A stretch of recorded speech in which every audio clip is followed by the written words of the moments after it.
Hello and welcome. I believe we're live. Wonders will never cease. Well, it's telling me the stream status is bad, so what can I say? As I said, which you may or may not have heard.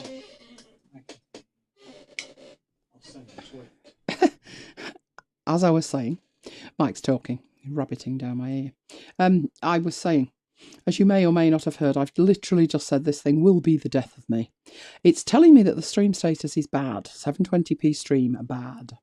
But last week it said pretty much the same, and it was fine. So I'm assuming it's lying. We'll find out. You see, now it's saying stream status good, so it was lying to me. I knew that. Right, okay, hello, and welcome. So let me get in the chat. Let me say hello to everybody. And now the chat. Oh, you are going to let me say something. There we go. So hopefully that's gone through. Yes, winning. So if you are with us live, do pop in, say hello in the chat. I'm going to be putting the call out shortly for ideas and suggestions for the future. But before we do that, you need to know what's going on tonight. So here's what's going on tonight. We're starting off with Mike, who's been Windows bothering. But before you run away screaming, don't. Because I dragged it back to the Mac platform, thankfully. So he's going to be looking at parallels for both Windows and Mac OS. Funny tale about the iTV. I'm sure he'll fill you in. Then we have a new toy at MacBites headquarters. A rather impressive new toy at a very, very reasonable price. Oh, then we've got something Jeopardy. The Great Gutenberg Move. If you're with us in the chat, let me know how many of you use WordPress. And if you do, have you done the Gutenberg deal? For the blissfully and very happily ignorant amongst you, Gutenberg is the latest version of the editor within WordPress. And normally you could quite happily just ignore it. But there's been a massive, massive change to the editor. So we've done our research and we contemplated moving. And we decided why not just do it live with all you lovely MacBiters there. So that's what we're going to do. If it crashes and burns, you will witness it in real time. Now, then we put the call out last week and we asked you what demo you would like to see. Without exception, it was Affinity Designer. So, to add a little bit of spice to it, we've gone for the Affinity Designer 1.7 beta, stress testing the export persona. Now, it was the export persona that people specifically wanted to see. I have had more mails about that than anything else on my blog in the last year. Basically, I did a quick session, and the session was more to do with Affinity Designer in general. So all the features of Affinity Designer. And what I did was, towards the end, I quickly showed how you could use the export persona basically on steroids. It was the supercharged export where I pressed a button and I got thousands of files out and people were like, whoa, how did you do that? So that's what I'm going to do, but I'm going to do it not from a perspective that you've seen before, which is, here's the file, it's already set up, I'll just press the button. I'm actually going to attempt to set it up from very, very little. So you'll see the artboards created, you'll see the art go on the artboards, you'll see all of the export personas and settings configured live during the demo. When we've done that, it's unboxing of the week. Now, having said that, the Projector's going to be unboxed. The unboxing of the week is a tiny toy, which I'm hoping, against hope, will, I was going to say supercharge my new laptop, but to be honest, get my laptop back to the position it should have been in terms of I can actually connect it to my network. So it's a dongle. You know what these new laptops are like? Everything needs a dongle. Well, I've got a dongle and we're going to see if it works live. So I've got a naked network cable sat here at the moment, not plugged in, and I'm going to, fingers crossed we can get it working, basically, is the scenario. And then we're going to go into chat.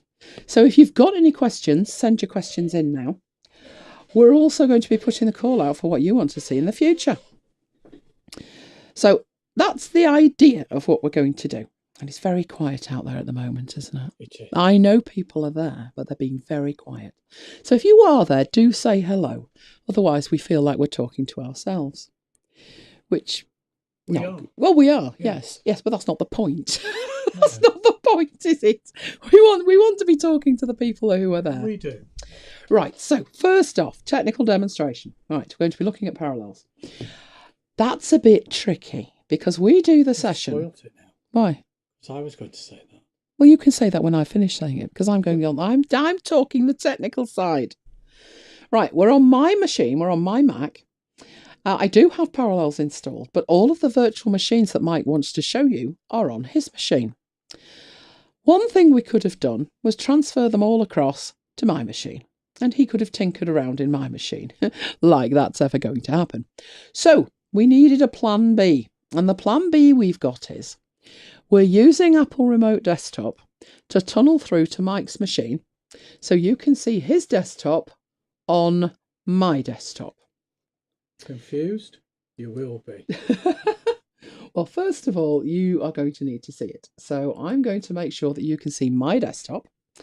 And what you're looking at on my desktop, as I've said, you'll see the remote desktop on the menu at the top. And then you'll see a window underneath it. And it says Mike T27, which is the name of the machine. So once you're seeing that, you know that you're seeing everything you need to see. Hello, Daniel. Big hello from Manchester, sending up to Glasgow. Our dog came from Glasgow. That's another story. Our dog came from Glasgow. He did. Little place called Stonehouse, which is just to the south, I believe. South and west of Glasgow.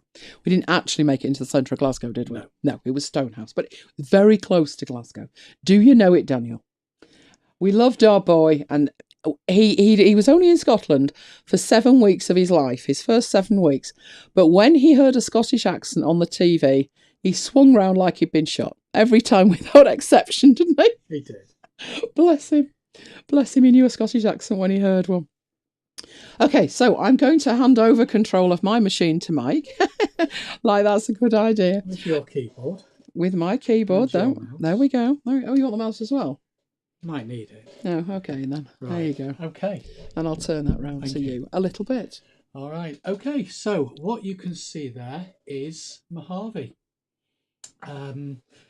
Now what I'm going to do is I'm actually going to come out of full screen mode. If I can find the the mouse pointer. There we go. Is this going to work? Failed at the first. Right, let's go over to my machine. Well, hang on. When you say you're in full screen, are you in... I'm in Parallels full screen. Oh, well, that's not going to work. You're going to have to go over to your machine. I'll hold the fort at this end. Right. So his machine has not been upgraded to Mojave. Can I just say that? Okay. So what I'm actually doing is I'm running Mojave on my Mac, but I'm running it inside a virtual machine. So why have I done that? Well, I've done that really so that I can test Mojave without having to actually install it. I did the same thing actually in 2011 with Lion. What I did is I set up a virtual machine that had Lion running on it, but the main Mac still had Snow Leopard on it. And again, that was really done just to test Lion. Now, if I can move this Mojave virtual machine out of the way, will it let me do that? Let's do that. See what happens. There we go. Yeah, I've got another virtual machine running in the background. And this one has got Windows on it. This is the one that I use on a regular basis when I'm running training courses and creating videos and testing things out on Windows. Because most of my professional work is done in Windows. And as some of you may know, I bought a Surface recently. If you've been on our sessions before, you'll know that I bought a Surface and I've done a couple of demos the last couple of weeks. But for many years, I didn't actually have a real Windows machine. So what I did is I created a virtual machine and set Windows up as the guest operating system.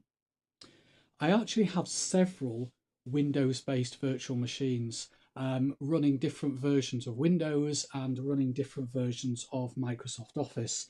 For me, that's useful when I'm delivering training courses and doing videos, because I have clients who have different versions of Office. Some still have Office 2010, for example.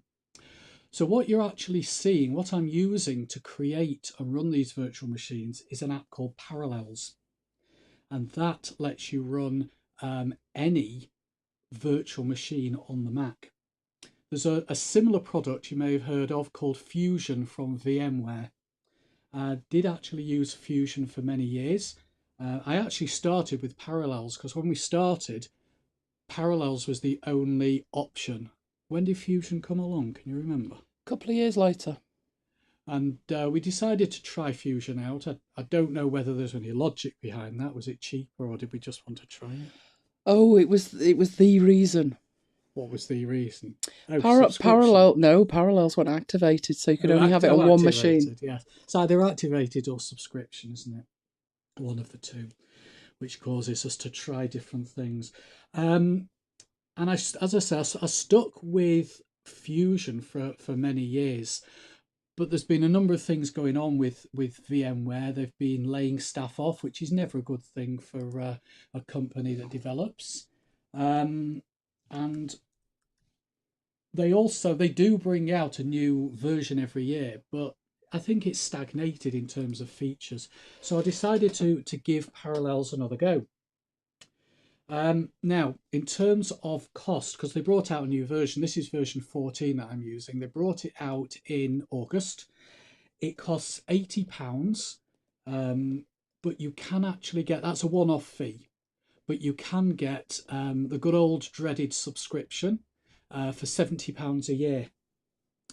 There's the Pro Edition, so that's the standard edition. The Pro Edition is subscription only, and that is £80 a year. But I actually got that for £70. You can get it cheaper if you upgrade from an older version, and they also have regular sales, particularly on Black Friday. Now, don't make the mistake I made, because what I did is I bought the standard edition, and I only realised that I'd made a mistake when I tried to assign 32 gig of memory to my Windows machine, because the Mac itself has got 64 gig in it. So I thought I'd hand over half of that to my Windows virtual machine. And it wouldn't let me. It said, because you've got the standard version, you can only assign a maximum of 4 gig of memory to the virtual machine. I thought there's no way that Windows, no way that any other operating system is going to run decently in 4 gig. So what I did is I wrote to them and I said, could I kind of upgrade this license to a Pro? I've made a mistake in what I bought, and it was within 24 hours I actually realised. So they said they can give me a discount. They can give me a refund, and then I can go back and buy the professional version, which is what I did. So to create the virtual machine, and I've actually got some slides to show you how I went through it. I've just taken some screenshots. Where's the play button? There it is. All you do is you run Parallels, you go to File, New, and select Mojave. I need to go back. There we go. You can actually install various operating systems, but Mojave actually comes out of the box. So it's already listed. You don't have to go and search for the installer or anything like that. Then it will create a bootable disk image file. That takes 6 gig of disk space. Once you've done that, you specify what name you want to give the virtual machine, where you want to store it, because the virtual machine itself is just a single file, as I'll show you in a minute. And then you go through the configuration options. There's all kinds of things that you can configure. Then it starts doing its installation, familiar screen there, and then it'll say it'll install Mojave. It takes about 15 minutes. The whole thing took about 20 minutes to install, and there it is. There's Mojave screenshot, and you saw the real thing before. Now with the Windows one, rather than creating a new virtual machine from scratch, to save time, I actually converted an existing virtual machine, and that actually began life in Fusion.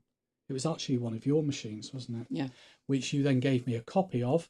I opened it up in Parallels, and it converted it to a Parallels virtual machine from a Fusion virtual machine. There are a number of benefits, I would say, of using Parallels over Fusion. One is the size of the image. As I said, I'll actually show you the virtual machine in Finder. I need to get Finder. Can I do it from here? You'll be able to.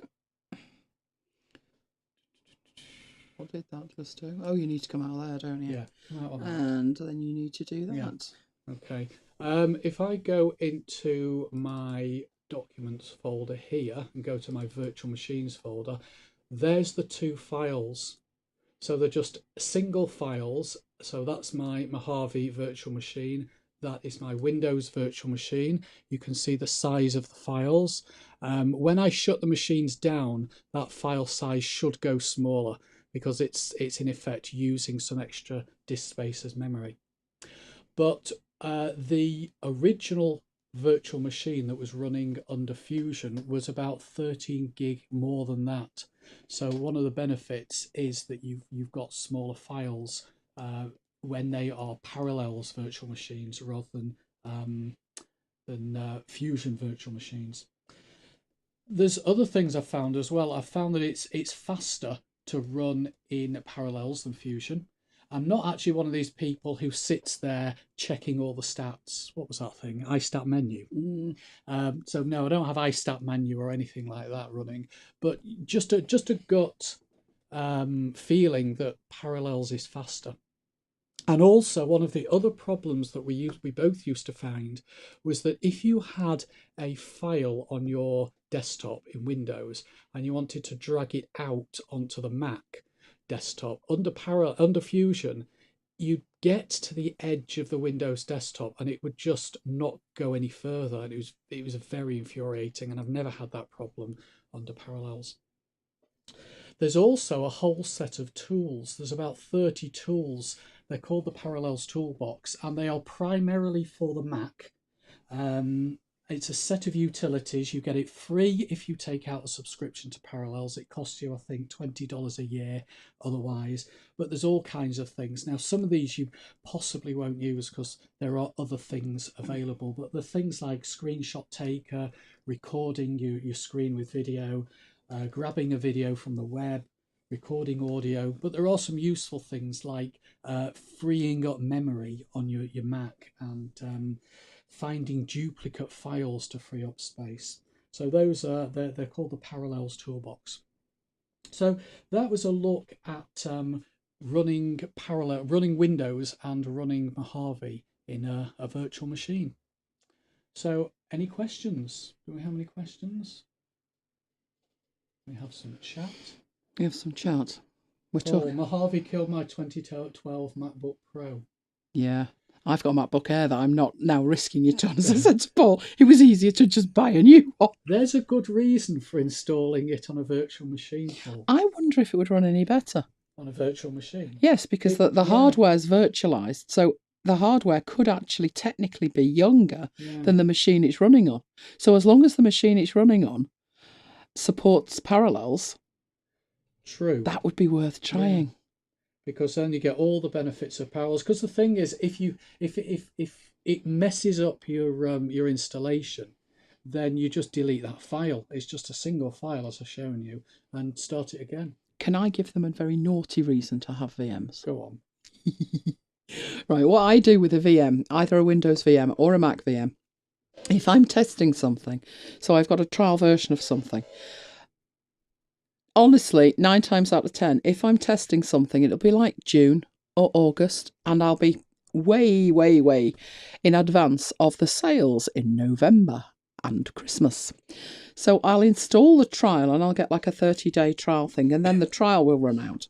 But because I had the foresight to keep a copy of my VM before I installed the trial, I just delete the VM, make another copy of the original VM, install for another 30 days, and then when I'm ready to buy, I'll buy. I did that. I got a 30-day trial of something.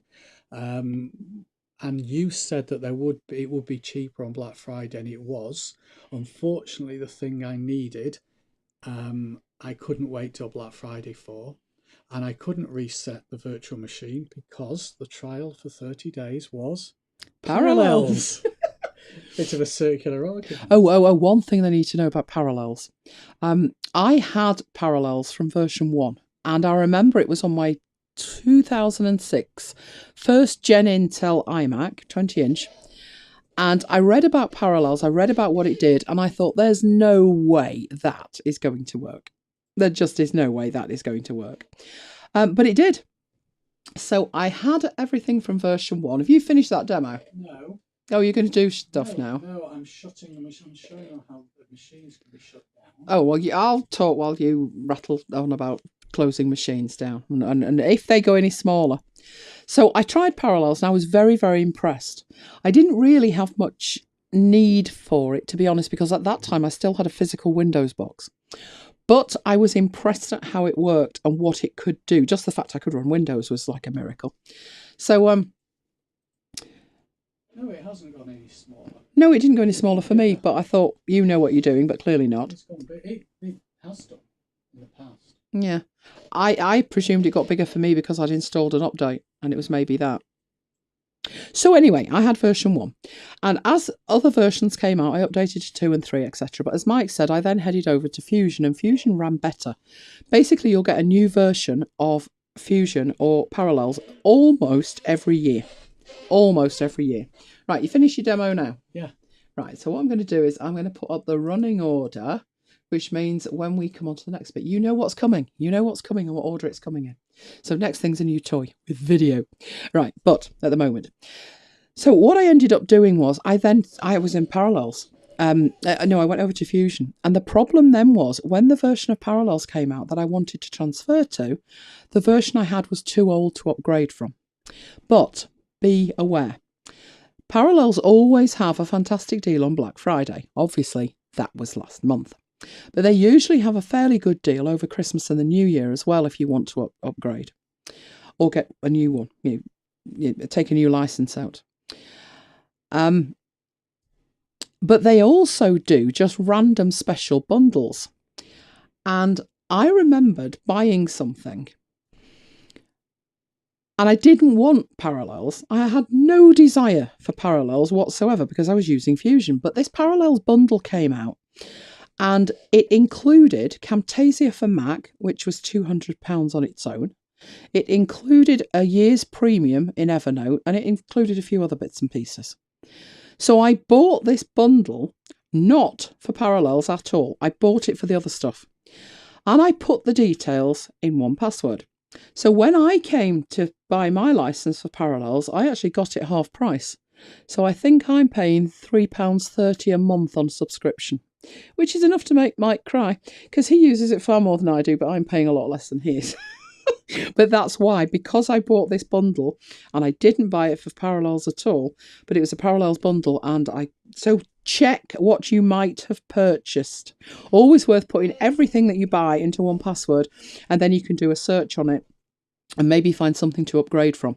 Another time I did that was when I was looking for text soap, which was an application that was about £35-40.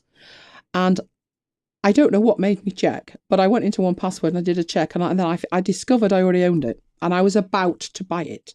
The reason I owned it and didn't know I owned it was in a bundle and I'd never used it. It was just something I didn't have a use for then, but like a year later I did and I found out I owned it and saved myself the subscription to 1Password.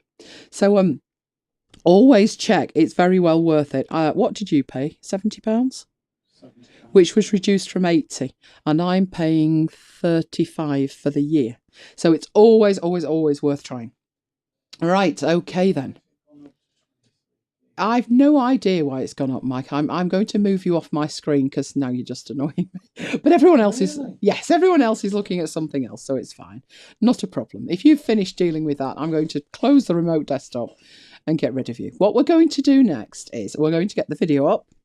And we're going to show you something that I bought while I tell you the story of why it was amazing. So let's get this on the main screen. And have you got the box? Right, what we're going to be talking about next is... I need to put this somewhere.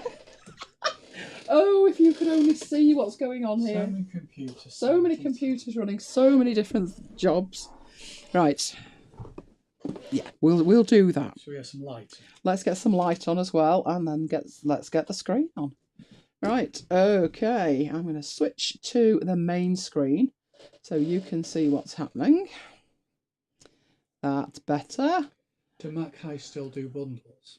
They do, don't they? That's a good point. Mac Highs do sort of do bundles, but not the kind of bundles that you're talking about. They do sort of specials, but what they used to do was like an almighty bundle, and everyone was talking about it for 2 weeks. They don't really do that anymore. They're not of that ilk, but they do still do bundles, so it's worthwhile checking them out on Twitter or whatever. Right, this is what we bought. It's a projector. I'll give you the story of what on earth we were thinking. Right, many, many moons ago, we ran a local tech group, and we used to do demonstrations of applications and stuff. And the group itself didn't have a projector. So we had funding, not much funding, but we had funding. And what we did was we made a decision at the beginning of a year to invest 80% of our budget in a projector. And we bought an Epson projector. It cost us almost £800. And we've been using it ever since. So it's about 12 years old, something like that. It was a very, very good one in its day. And we went out, we did a presentation a couple of months ago. And conditions weren't ideal, to be honest, were they? It was a little bit cramped, and it was in the middle of the day. It was in a hotel. But, you've got no control over the location of the venue most of the time anyway. And they didn't have a projector, so we did take our own. And it worked at 800 by 600. If you were really lucky, it was in a good mood, you could possibly get it to 1024 by 768. But that was it. So we went out and we did this presentation, and we noticed when we put the slides up, the colours were absolutely appalling. And there was no way we were going to get widescreen with it. So we staggered through the presentation, not a problem at all. And we got home, and this beauty was on offer at Amazon. Have a closer look. It was on special offer. Do you want to go and get the link out of and paste it in? It was on special offer. It was £65 reduced to $48.99. And I thought, for $48.99, do you know what? I'm just going to go for it. It says mini projector. And I suppose by comparison to the big ones you see hanging off the ceiling at these places, it is. But I thought, for $48.99, I'm going to go for that. And I did, and here it is. Now, what we figured was, there it is in the box. We figured the one we had, given the price we'd paid, was probably going to be better bet. Can you hold that for me while I go in here? Hold it steady. Right, we're going to go in here and we're going to take this out. There it is. There's the remote. Batteries in there too. Took those out. There's all the stuff. We figured we'd probably stay with the Epson and that was going to be better quality, etc. So we got it out and we tested it. Here it is. This is a lot lighter. It's a lot easier to work with. It's got manual stuff on here for focus and keystoning. And it's got a replica, really, of the remote control commands actually on the top of the device, which is fantastic. The other thing is it worked off a standard 2-pronged kettle cable, which means you only need a cable. You do not need anything, these big heavy blocks and stuff like that. For us, this bit was just amazing. So let's try and get... Paul's already bought one by the look of it. Right, I'm moving the light so you can see these here. Right, it has the one input that our old one had, which was VGA. But it doesn't stop there on here. You can plug a pen drive in, And as long as the content on the pen drive is an accepted format, so JPEGs, PNGs, MP4s, MOVs, it will play straight off the pen drive. It will give you an interface on the screen that you navigate with either the buttons that are over here or your remote control. Next to that, there was a HDMI input, which is very important these days because I can get a million HDMI dongles, but I'm struggling to find a VGA dongle for my MacBook Air. So the fact that this one will take the HDMI is important. Next to that, there is a tiny slot for your SD card. It's your micro SD card. Next to that, you have headphone sockets. I think that's an input and an output. Is it there? Is it two? Could be stereo, could be right and left. Don't use it, don't know. We plug... One's an AV and one's a headset. Ah, well, one must be an in and one must be an out. Right, it does come with a load of cables as well. I'm going to need the cables in a minute. But you want to get a bit closer so you can see it? Yeah, there you go. With the light moved, you can see it. Yeah, headphone on the left, AV on the right. We don't use that. We take with us a Bluetooth speaker and attach it to the computer. And that works fantastically well. But can vouch for the fact that everything on there works. So, fast forward. We're going out to deliver the same presentation again. And we have this as our backup. So we decided when we found out where we were going, they had a projector, one of these massive ceiling projectors. Has all the inputs known to mankind, can't go wrong. So Mike said, do you want to bother with our projector? And I said, belt and braces. Believe you me, when I go out to do a presentation, I take everything. The last time I went to this venue, their fabulous, fabulous projector, which might be brilliant, I wouldn't know. The remote control for it and the remote control for their fabulous screen was locked in a cupboard and no one had the key. So I wasn't using it. So the last time we went, I took my trusty Epson and I took my own screen and I delivered it with that. This time we decided we would take this one as our backup, but it was okay. We had booked an appointment with the head of tech and he was going to be there personally to set it up. What could possibly go wrong? And our baby was likely to stay in its box. Until he spent 45 minutes trying to get the projector working. And I don't just mean turn it off and on again. Oh no, we had the whole shebang. He tried... Well, he was saying it was my kit. Believe you me, it's not, mate. I had with me 4 dongles. We went through 3 dongles that were identical. And then we went on to a 4th dongle. Do you want to go and get the cables? Show what comes with it. On the 4th one, he said, no, it's probably not you then. I said, no, it's definitely not me. Let's tip them all out on here. And there's another, was that it? That one's mine. No, we don't need the power cable. So these are what I was talking about. I have, and these are Apple ones. Yes, the expensive ones. They weren't working. Well, they were working. They weren't not working. Let's put it like that. But wasn't working in terms of couldn't see the picture. Have you any issues with the hot projector getting hot? Use several projectors. Lots of issues getting hot. To be honest, no, this one seemed okay. I mean, it warms up. I'm not going to say it runs cold. It doesn't run cold. But it certainly wasn't as hot as the Epson. No, I do let it cool down before I put it back in the this like bubble bag here, which is full of air and stuff. But it took, what, 2 minutes to get cold enough to put it back in. So, no, it didn't run as hot as I've seen, no. What we've got here is the things that came with it. So what we did when his projector wasn't working was we got this out. This actually came with it.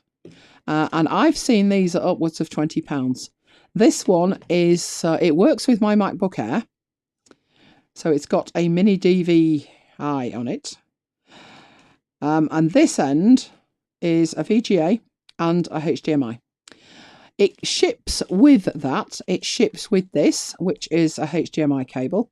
You can see I haven't even taken it out of the bag. And it ships with this one, which is your AV cable. Now, to be honest, it's $48.99. And it ships with this. Good grief.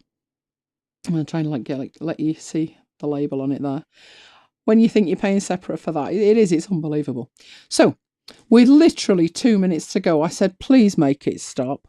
And I uncabled mine from theirs as he still stood there with a hammer trying to get it to work. And I just said to Mike, just give me the projector. And I opened the box, whipped it out, stuck it on the desk, turned it on, took like 2 seconds to warm up, which was a problem with the Epson. That took like 20 minutes. And we were good to go. We just plugged in the side and I said, right, we're ready.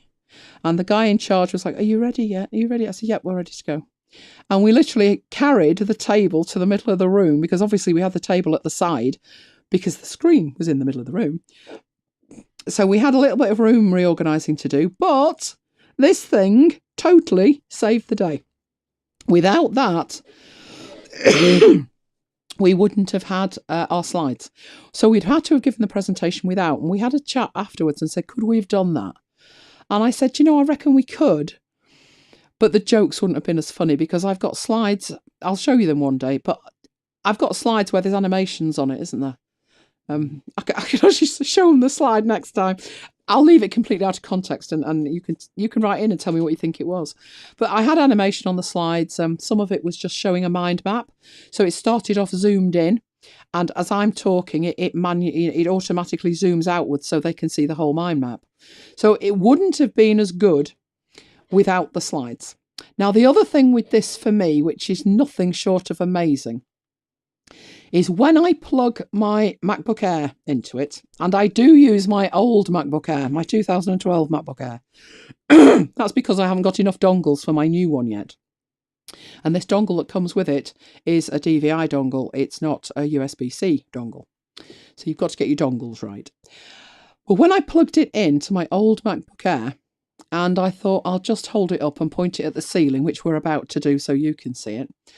I was thinking I'd be lucky to get, is it 460 by 320? I thought I'd be lucky to be able to see these slides.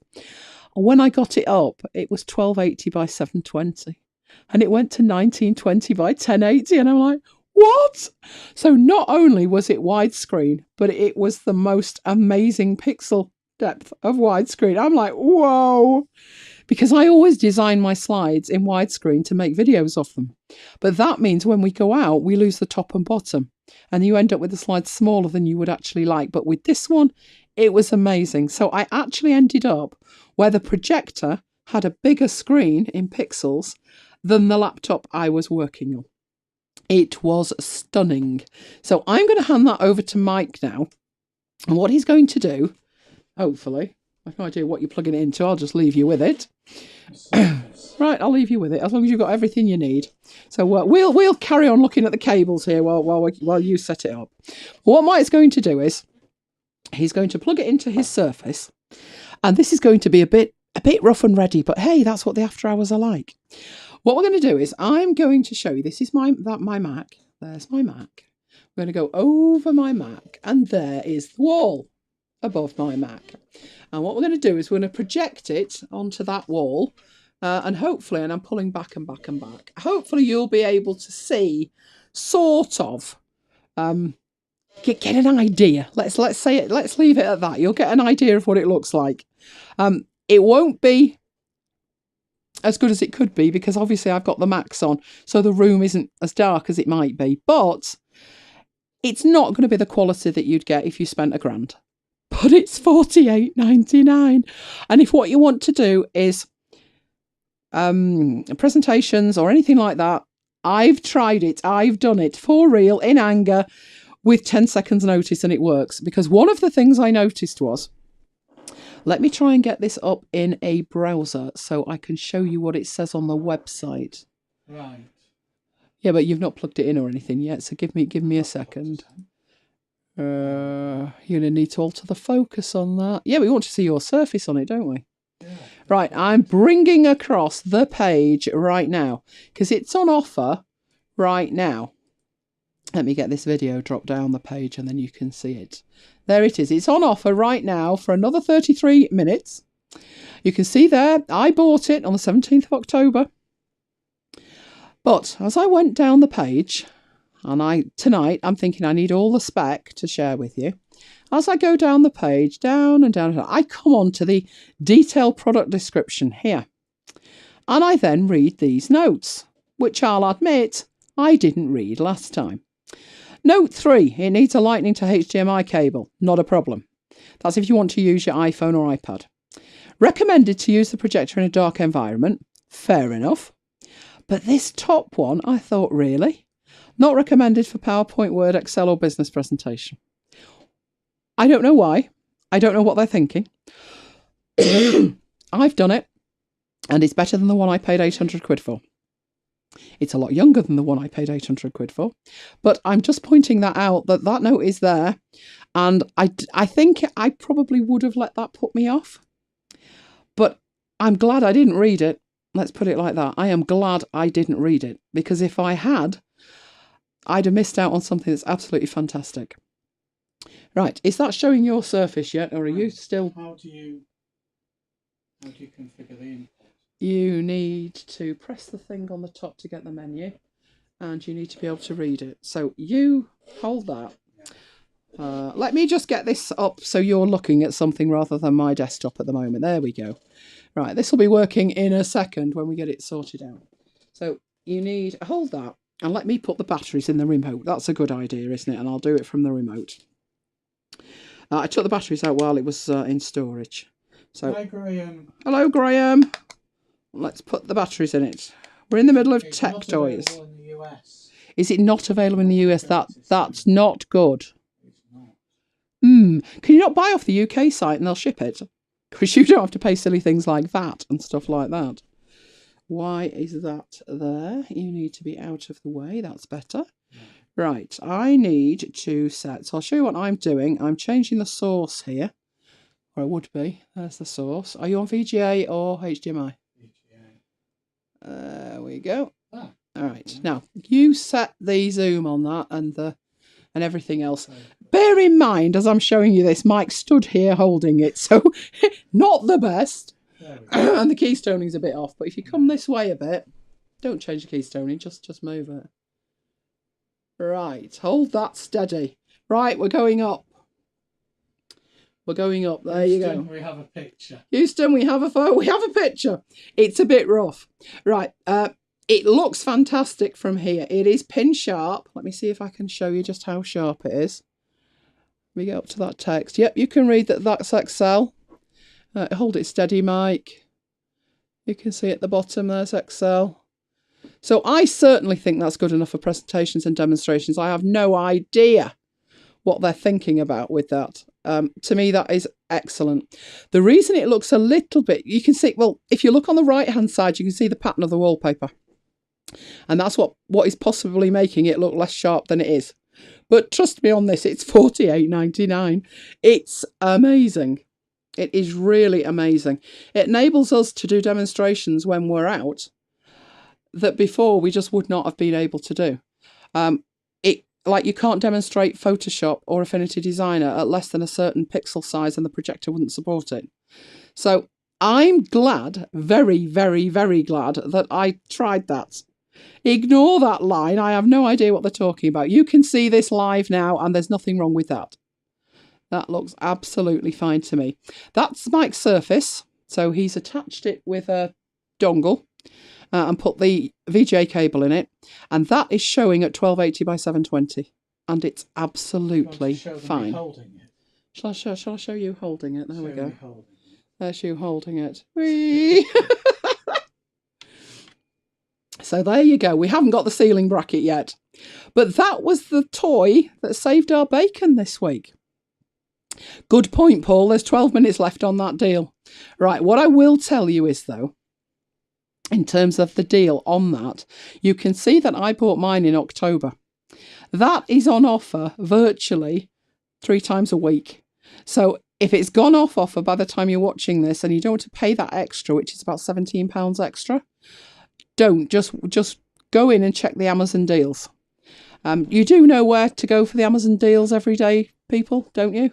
If you go into Amazon, at the top where you've got your Amazon menu, and it says something like your name, Amazon, you'll find it next to that. It used to say daily deals. At the moment, it's saying Christmas deals. That's fantastic, Curtis. Do you want to post in a link to that? As long as it's available. Yes, we're all right with that now. So Mike's going to pack that one away there. Let's get rid of that. I tell you what, it's quieter without it, but I don't think it's too noisy. No, I don't think it's too noisy. Right, so that was the one that saved our bacon. I wouldn't have fancied doing a presentation where a lot of the gags were visual without the slides myself. So that one saved the day. So I'm moving this out of the way now. Now I need to get back to sharing with you our running order, because I've forgotten what's next. Oh, gotta love it, haven't you? Oh, yes. We love to live dangerously here at MacBites headquarters. Who's heard about Gutenberg? Me. Oh, nice one, Graham. Graham's just ordered a second Echo. You make a very good point there, Graham, about Echoes. Today's the day. Today's the day you can listen to your Apple Music on your Echo. We have tweeted a couple of links as to how to get that configured on the MacBites Twitter feed. We don't have Apple Music, although I do have some stuff that I bought. So I might go through the process myself and report back next week. Right, so as I was saying, the great Gutenberg move of 2018. Who uses WordPress? If you do or if you don't, have you heard of Gutenberg? And what all that entails? Let me know in the chat. Right, Gutenberg is an update to WordPress.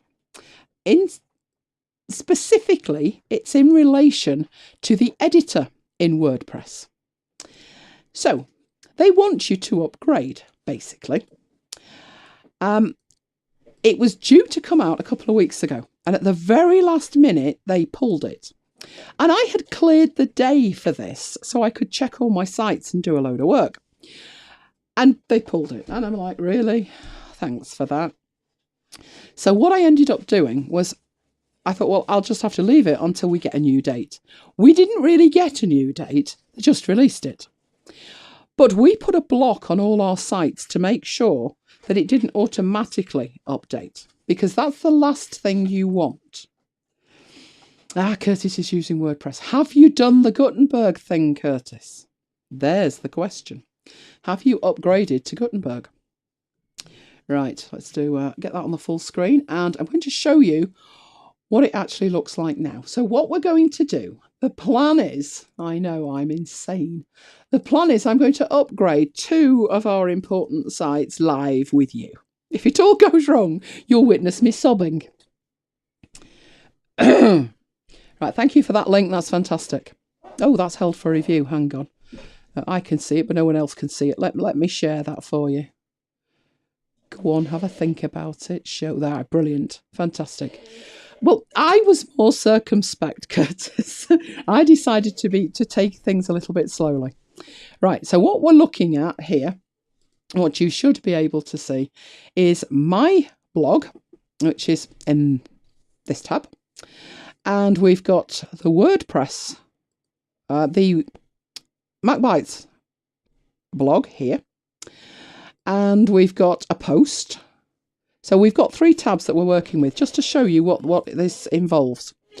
Right. First of all, first thing to do before you start is make sure that you've updated everything else. So you can see here, I have 2 updates.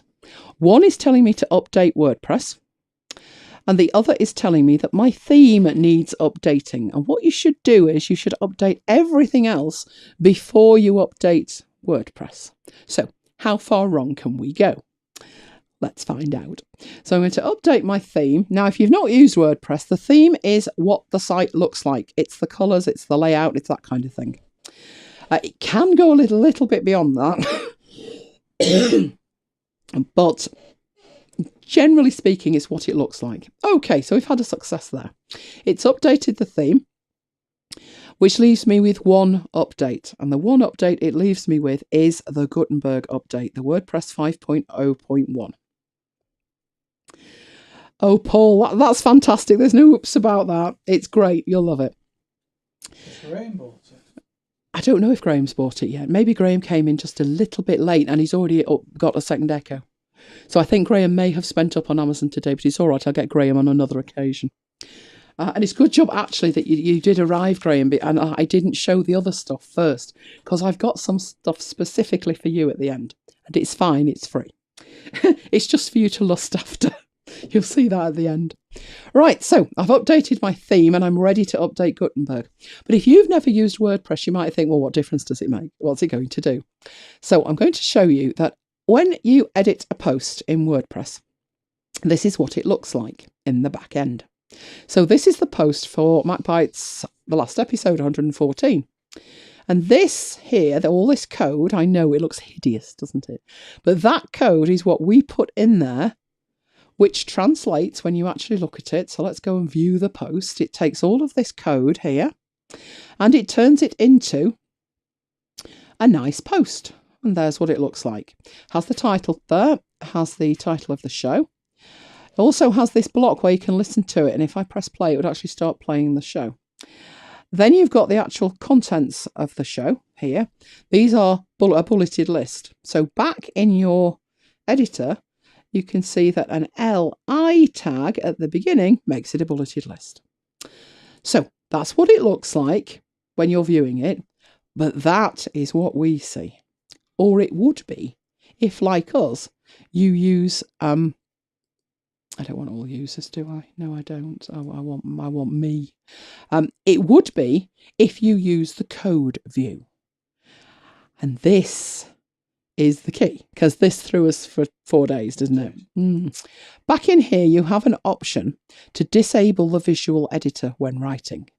And I want to. I don't care what it looks like. I can code and I want to see the code. But if you don't disable, so you've got a tick to disable it. If you leave the tick in there, nothing will work when you have upgraded and you won't know why. So I found out why, and I need to take the tick out of there, definitely. So down to the bottom here, update my profile, which will lock in the fact that I now do want to use the visual editor. And I'm going to go back into the post we've already looked at and refresh the page to show you what that looks like in the visual editor, the old visual editor. And you can see it looks a little bit more like the final post in terms of you've got your bullets and headings and yeah, but there are things in here like this dotted line, which is your more tag. And you've got this, which is code. That's pure code. So the visual editor that is provided in the old version of WordPress isn't exactly 100%. So that's why they've built a new one. And that's what's in Gutenberg. So I'm going to leave that alone. You did back this site up, didn't you, Mike? Backed up this morning. Just making sure. Right, anything else I need to show you before we move on? You've also got down the right-hand side all these blocks to do with publishing and categories and the featured image and whether there's tags, what the sharing is. So you've got a lot of information there. So that's what's going to go away when you update to Gutenberg.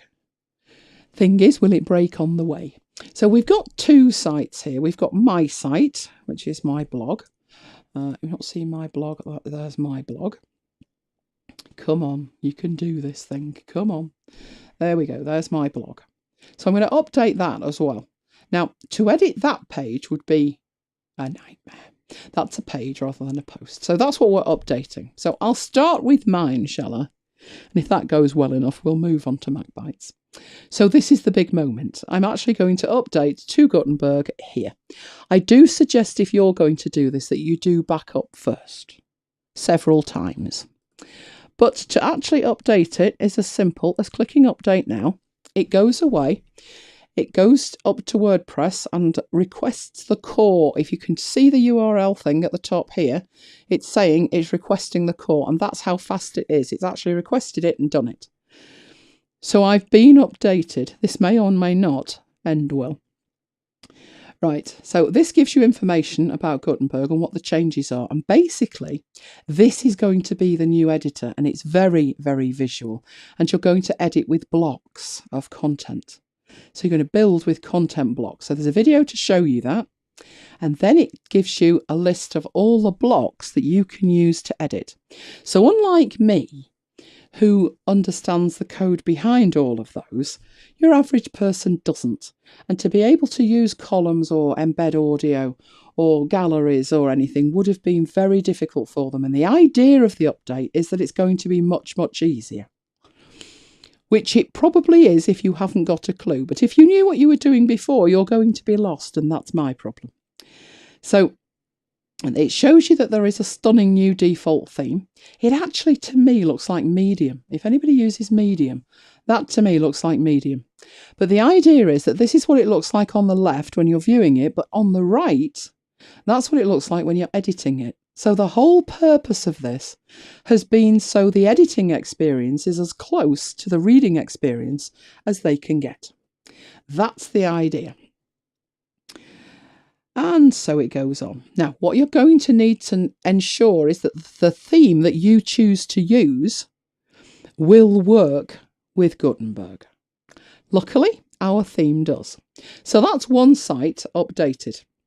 If I go into my posts now and look at all my posts, I'll get a list of posts. And the last one was this live session. So I'm going to go in and click. Well, actually, first of all, let's have a look at it. Let's go and look at what that actually looks like when you're reading it. Having a oh no, it's going into edit it. That's good, isn't it? Lovely. That wasn't what I wanted. Right, let's just view the post. Let's just view it. That's what the post actually looks like. So again, got list items, got a video embedded in there, got a few links in it and a few paragraphs of text and a promotion for the summer school. So that's what that looks like. What we want to know is what it looks like when you edit it. So this is looking at that post in the new edit view. So it says, welcome to the wonderful world of blocks. Click the add button, that's this one up here, to add a block. So fine, let's lose that. Right, what I'm looking at here is the title of my blog post. That's the URL, the permalink of my blog post.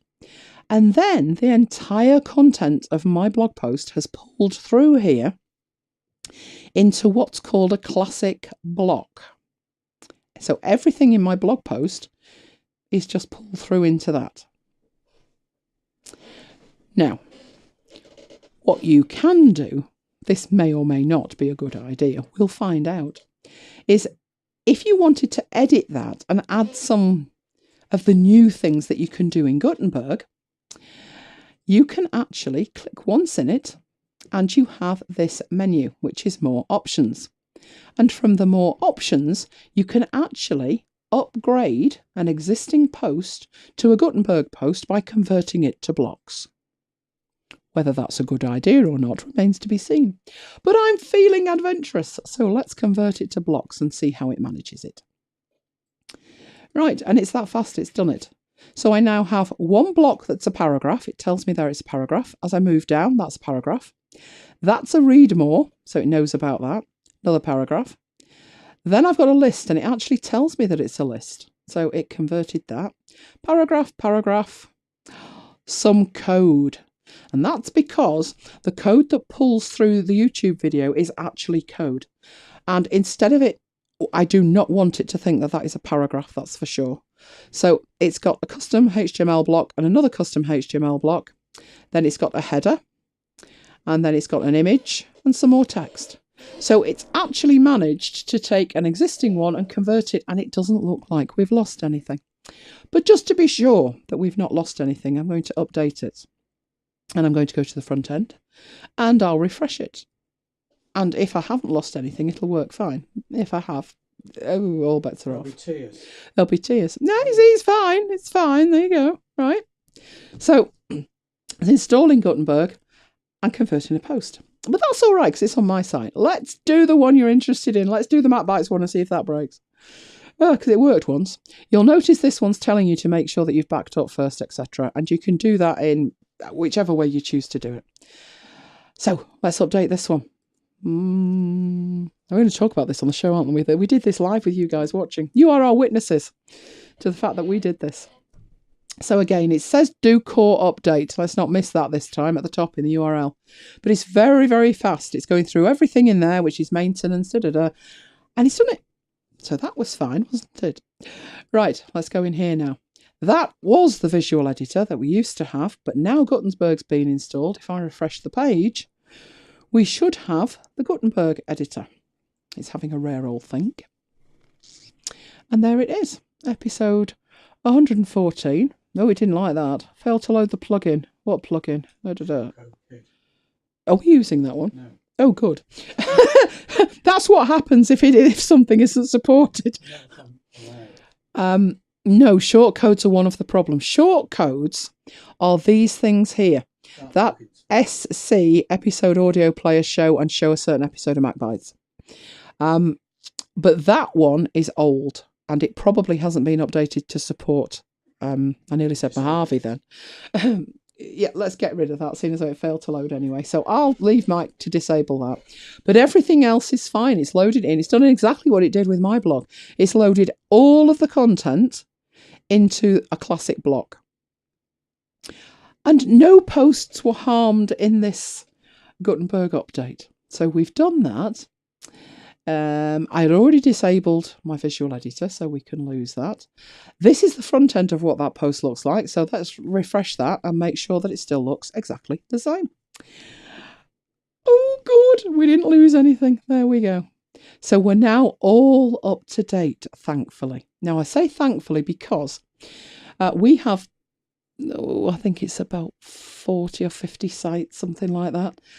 And yesterday, we blocked the update on them all. We said, we're not going to do this until we're ready to do it. And you just see me do it manually. But no, one solitary site updated by itself. We have no idea how that happened, but it did. WordPress updated itself. As it happens, it wasn't a huge issue. It wasn't a site that was like, on pain of death, we cannot update that one.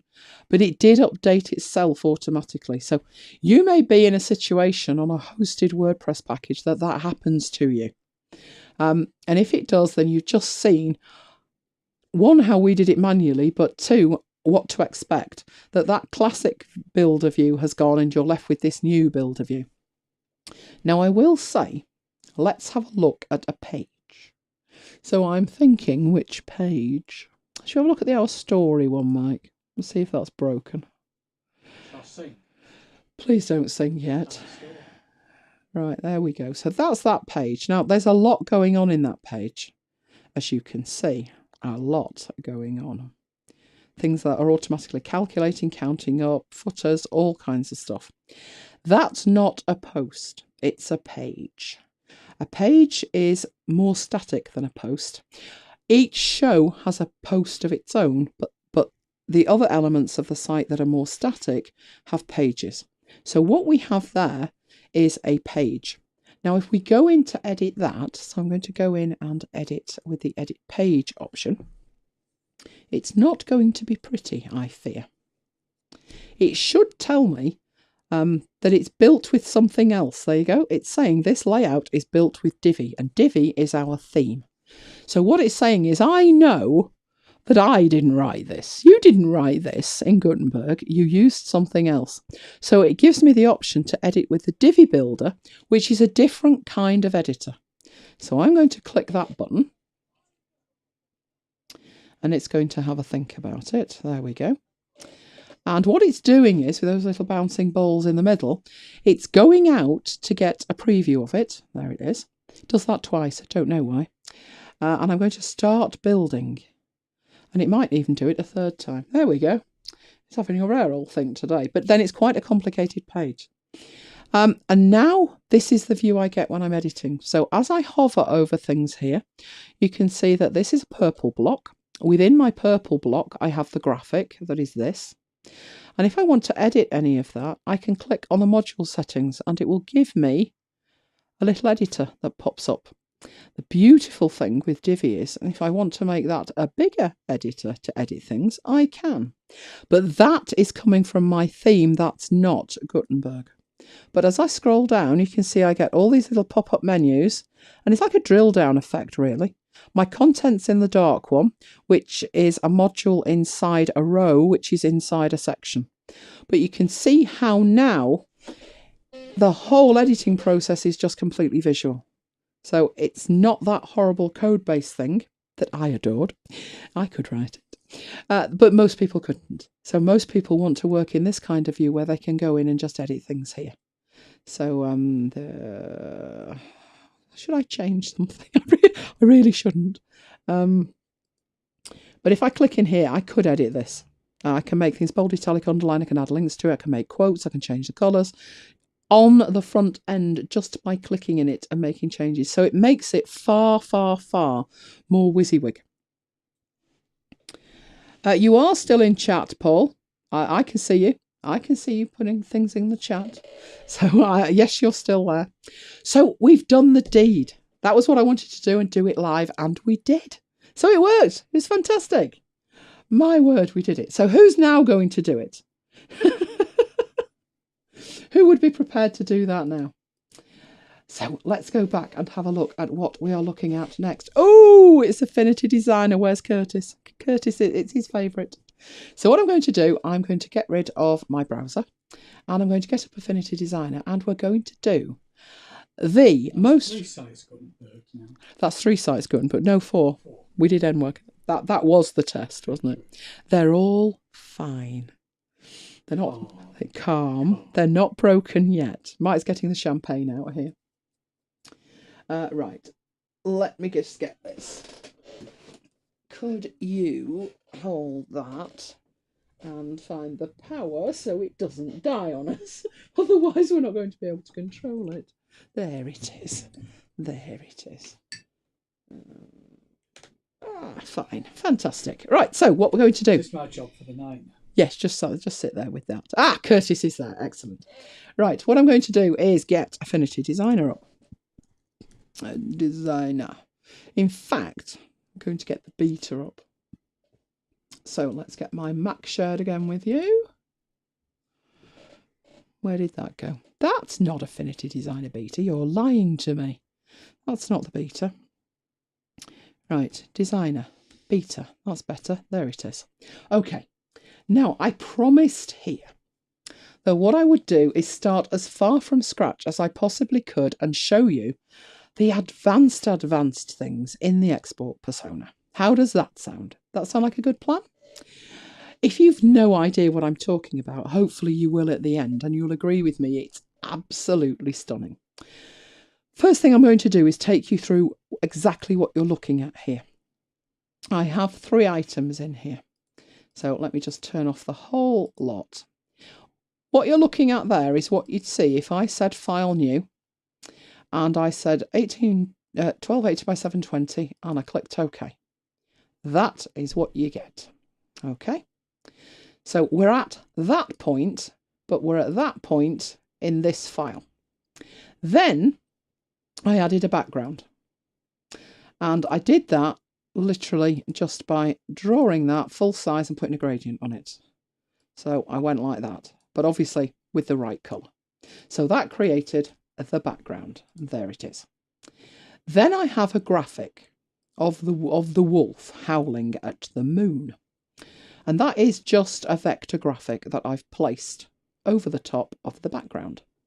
Then I put some text on it. Now, the demo isn't to show you how to make that. It's just text on a graphic. The demo is about exporting it. But just to show you what I've got, there's all the bits of the graphic, and there's all the bits of the text. I have the after hours bit. I've got the date, I've got the time, I've got the show number, and I've got the logo at the top. That is all that is in there. We will revisit that content when we make the next thing. But for the moment, that's a poster and it's ready to be exported. And you have 2 distinct ways of exporting it. The first way is Command-Option-Shift-S, which gives you that dialog box. The other way to get to that dialog box is File, Export. Same dialog box. Now, if what you wanted exported is all your artwork, then you can use this method. And all you need to do is choose what format you want it exported in. So you might want a PNG or a JPEG, a GIF, a TIFF, etc. You have all of these options to export to. So let's say I do want a JPEG. You can then go in and you can specify a size for it. So for example, in the MacBites Mail, when we embed this graphic, it's 600 pixels wide. But this version in here isn't. It's 1280 by 720. So I'd need to go in there and put 600 pixels, and it says by 338. It's not, it's 337, but don't worry about it. Right? So I would manually specify the size. Then I would need to specify the quality. So at the moment it's quality of 100, but you can use the slider. And if you do that, you'll update the estimated file size at the bottom. So if I take that up, you'll see that that goes up. So at 100%, it's 116K, but at 50%, it's only 20K. So that is another thing you can do in here. You can specify the size. You can use a preset if you want. You can specify the quality. You can choose whether you export layers hidden by export persona. So there's lots of things that you can do in there. But ultimately, what you're going to do is export that graphic at the size you specify, at the quality you specify, and hit export. At which point I'm going to get it on the desktop and put 001. That's our first export. Now, if what I wanted now was another copy of that, but this time I want it 1280 by 720, I have to do it again. So Command Option Shift S or File Export, and it defaults to the size it actually is, which just happens to be the size I want, the 1280 by 720. But this time I might want the quality to be better, so I might want an 80% one. Maybe I want a PNG. So I have to switch tabs. Look at that. Yep, 1280 by 720, that's fine. Set everything in here and then export that. And that one was also 001. That was my first export, but one was a JPEG and one was a PNG. Now, when I have my graphics, I need about, I think it's 12 different sizes. Doing that gets old fast. And that's where the export persona comes in. So at the top here, you have three personas in Affinity Designer. You have your vector persona, you have your pixel persona, and you have your export persona. So when you click the export persona, you go into a completely different workspace. That's what personas are. They're a set of tools dedicated to doing a specific job. So over here, all those tools you had in vector mode, all of these, have disappeared, and they're replaced with tools that are relevant at the point of export. So remember what we've got here. I'm just going to go back there and zoom out to show you that's what we've got. We've got one piece of artwork. That's it. And it knows we've got one piece of artwork. That's over here. If I open that up, it lets us specify our output. So with that closed, by default, if I said export slices now, I would get that file exported. So I'm just going to export it there. And then I'll hide that so we can see the desktop. There it is. That's what we exported. It's actually exactly the same as we did with this one. So if I click on that, there's no difference between these two. They're both PNGs. They're both the same size. We can see the size underneath them. The JPEG's different. JPEG's smaller. But those two are identical. So you might say, well, why would I bother doing that? Why would I go into a completely different mode to be able to export it? Well, this is why. When you open this up, there's PNG as the file format that you're exporting, and there's the size you're exporting, 1x. And 1x means 100%, the size that it actually is. And then it gives you the name that it's going to use. And that's actually clickable, and you can specify different elements for that in there. Why that's important and why it's better to use export persona is this. We want two copies of this. We want one at 1280 by 720 and we want one at 600 by 337. To do that in here is easy. There's a plus button and it says click to add new export size. So I click on there. By default, it offers me a 2x1, 200%. That is for Retina output. But I'm not interested in that. I'm going to click in it. I'll actually show you, if you click the drop down, you've actually got presets in here. 100%, 200%, 300%, 100 pixels wide. You've got all these options in here. But you're not limited to that. You can actually just click in it and type in what you want, which is 600W, 600 pixels wide. Now, as soon as you do that, you get a warning triangle. And you probably run away screaming, which was pretty much what I thought the first time I used it. Like, oh no, come on, I only added that. What it's saying is, in here, you've configured a name that's going to clash. What I do is come into here and I add my own extension.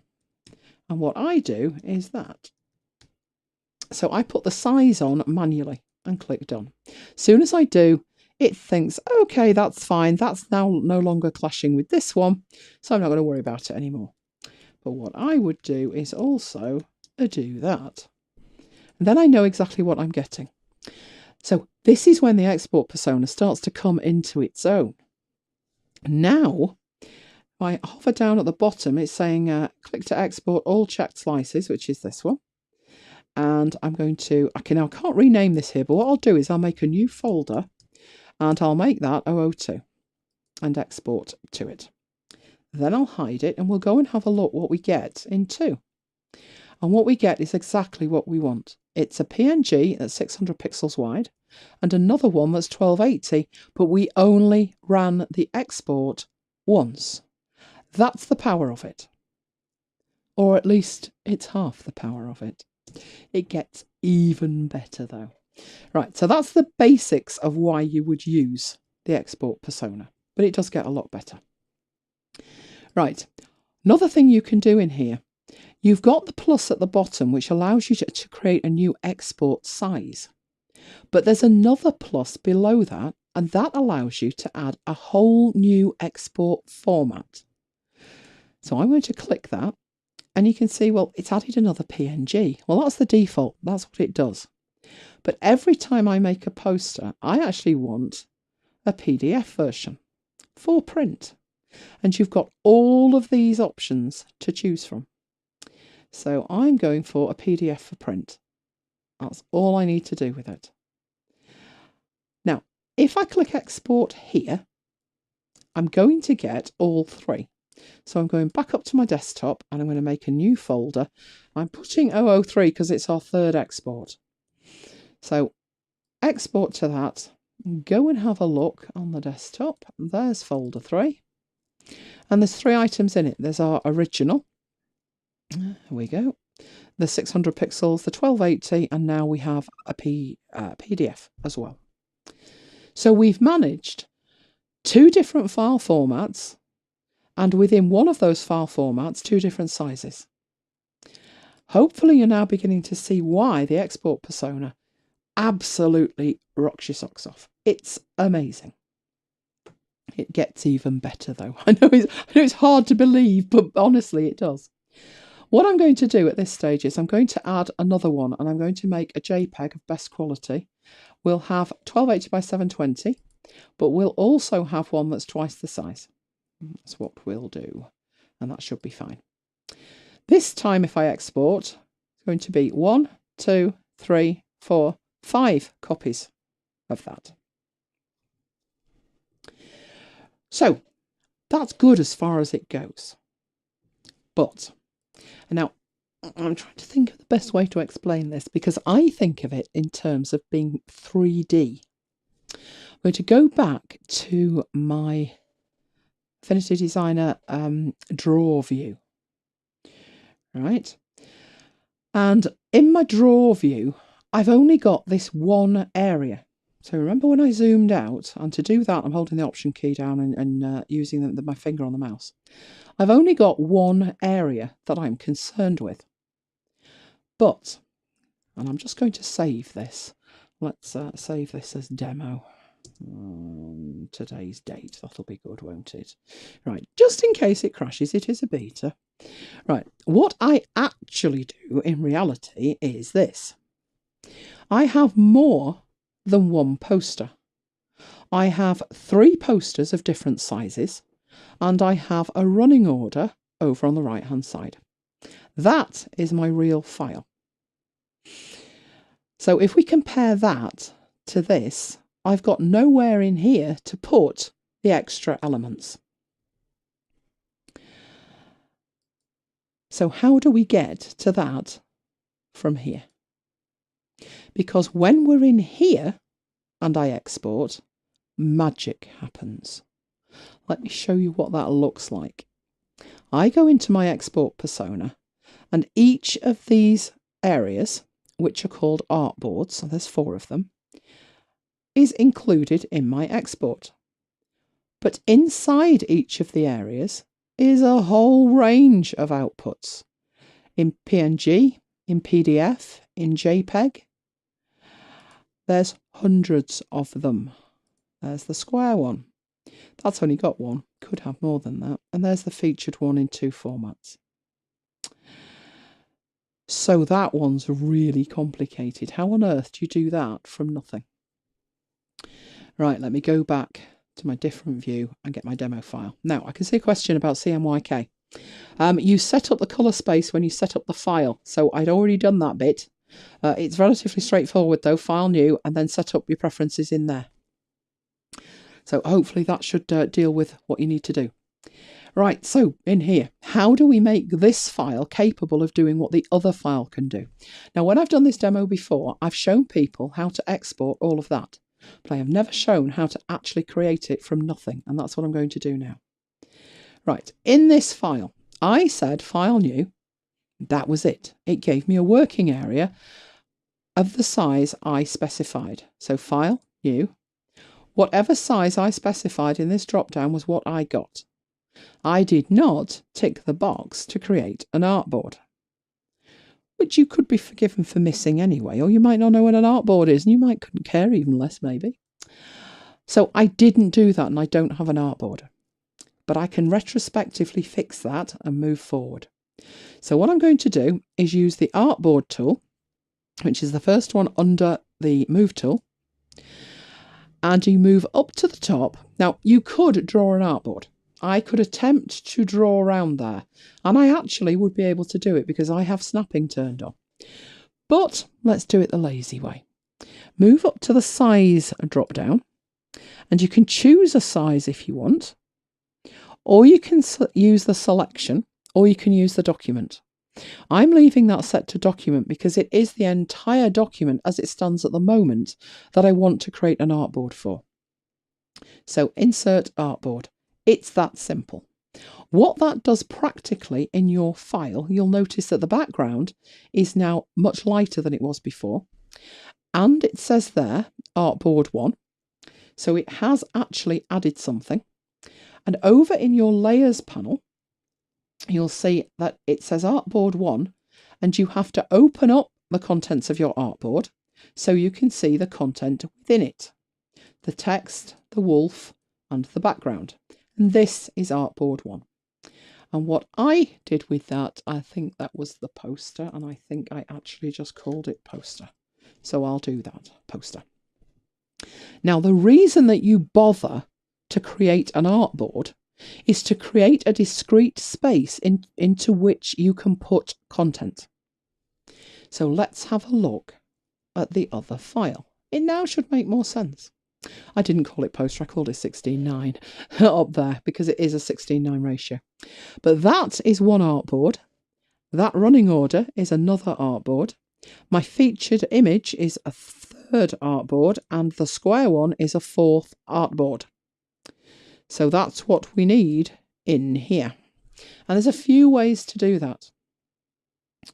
First of all, this one is not far off what I actually want. It's the same size, I just need to change the elements that are on it. So one option is with the move tool, make sure you've got it selected, hold the option key down and drag sideways.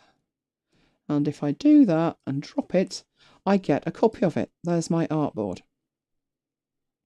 And I would like to put it, you're going to go to 100. Oh, you're always a little bit of a pixel out. Swine.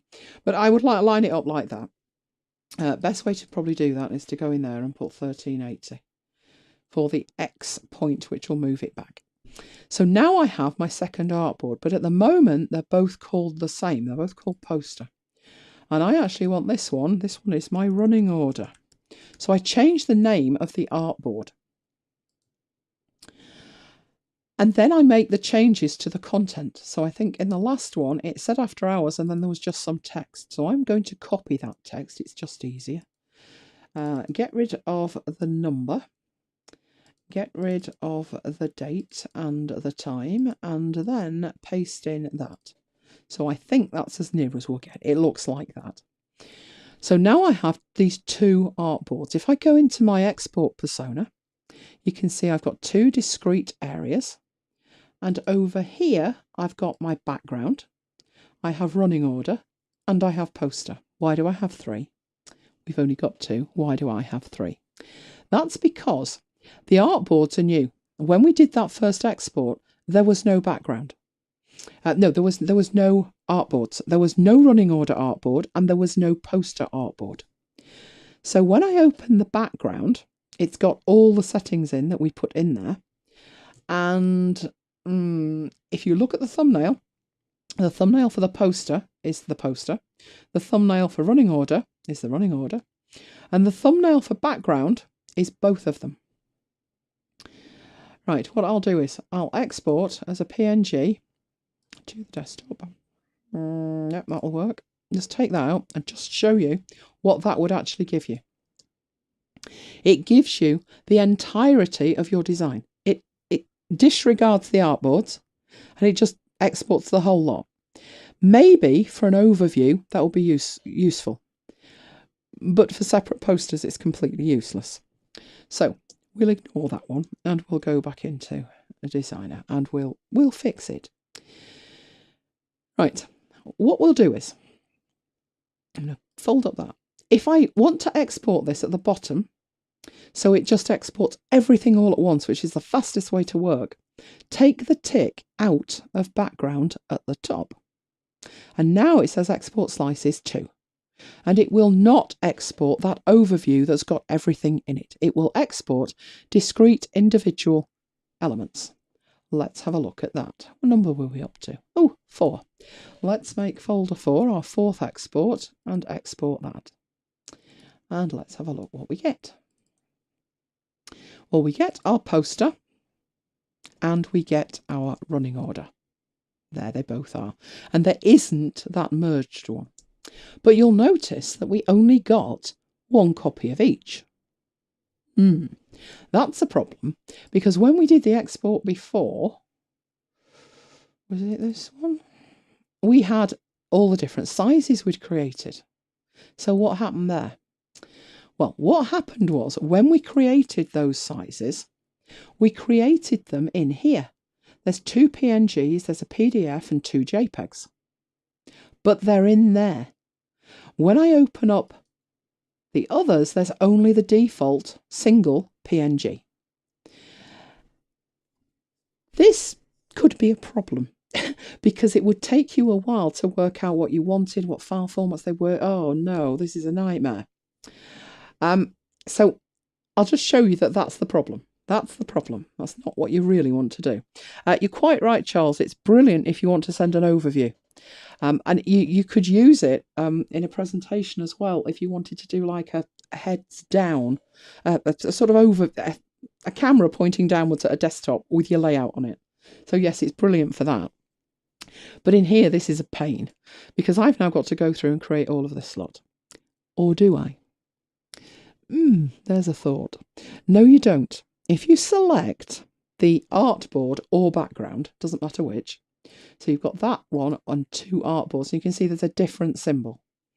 Right, the background has exactly what we want. Oh, that's what we want in the other one. But we can't get that in the other one because it's in this one. But there are magic buttons.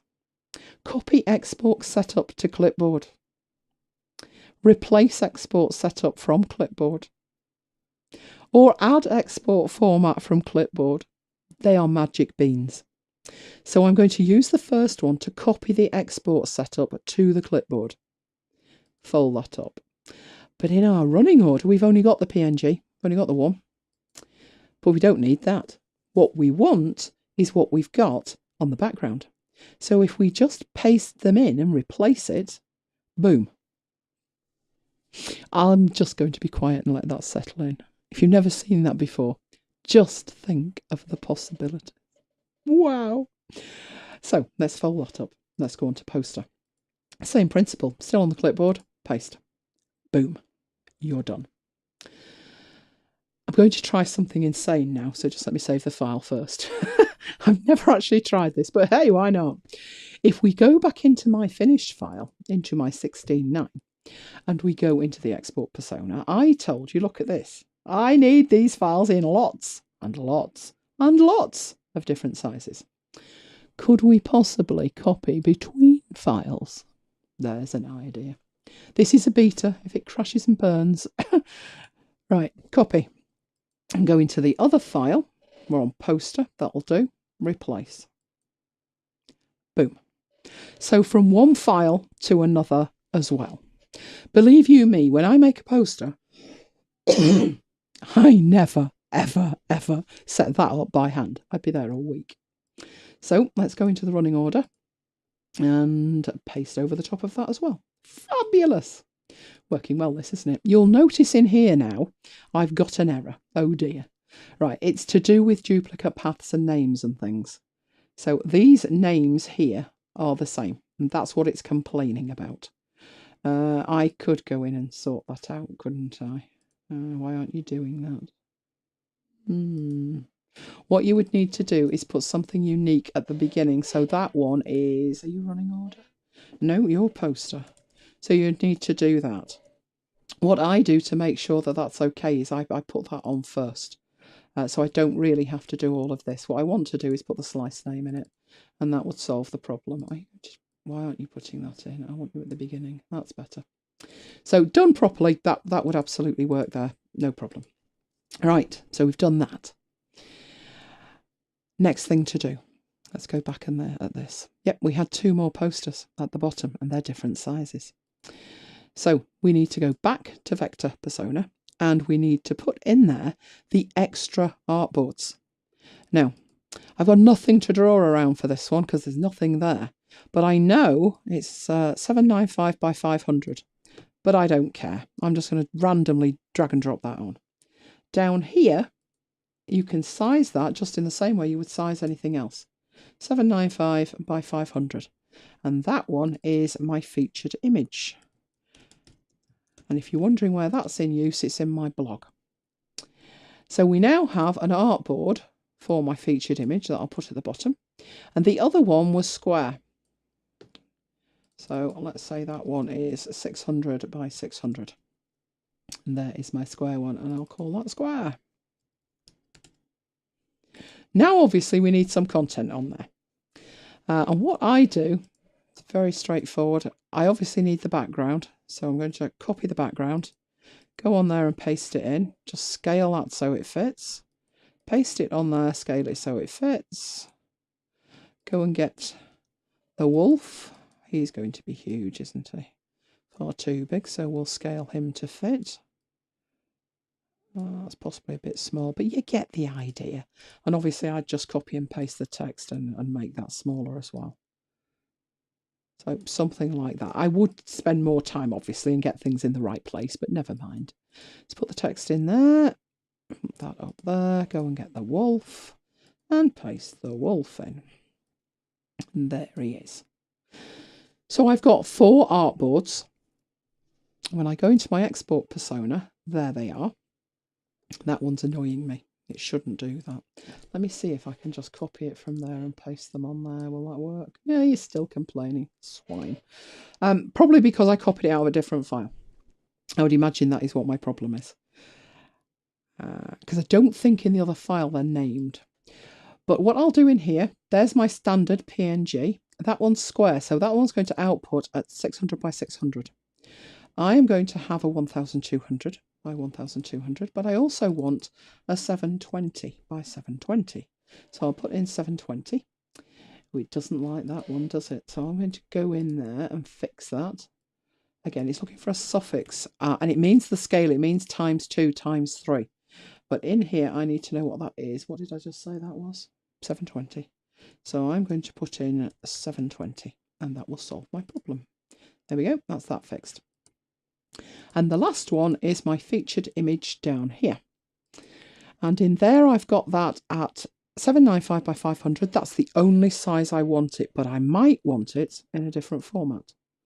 So I'll choose a JPEG as well. And that solves that problem. I'm wondering if there's a fast way that I could fix that. And I'm thinking probably not. Can I just get you in? And could I copy you? That would solve my problem. If I could copy you, I could whip through and sort that out. Can I do? Oh, I can. That's amazing. So all I would do with this is go in and make sure, that should have been there to start with, that your slice name's at the beginning. And what that does is it makes the file name taken together unique. When I output mine, I don't have the slice name, and that was what was wrong with it. The reason I don't have the slice name was a decision I took, because when I export all of my stuff, I then use something called Name Mangler to go through and name the files.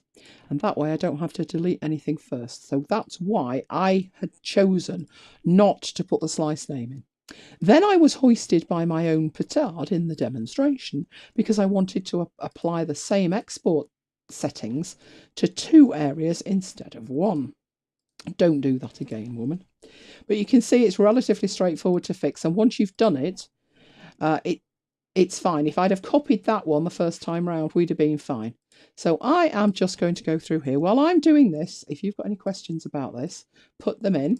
The last thing I'm going to do then is show you how to export the entire lot, which will be amazing. So while I'm doing it, to follow through, what I did originally was we started off with just a standard Affinity Designer file. It didn't even have an artboard in it, but it did have some artwork in it that I had done. I then added an artboard to it, and I didn't even have to move the stuff to it. When you add an artboard, if you choose the document, it wraps it around the contents that were already there. Then I duplicated an artboard by dragging and dropping it with the Option key. Does anybody know another way to do that? There's a shortcut key to do that. Anybody know what that is?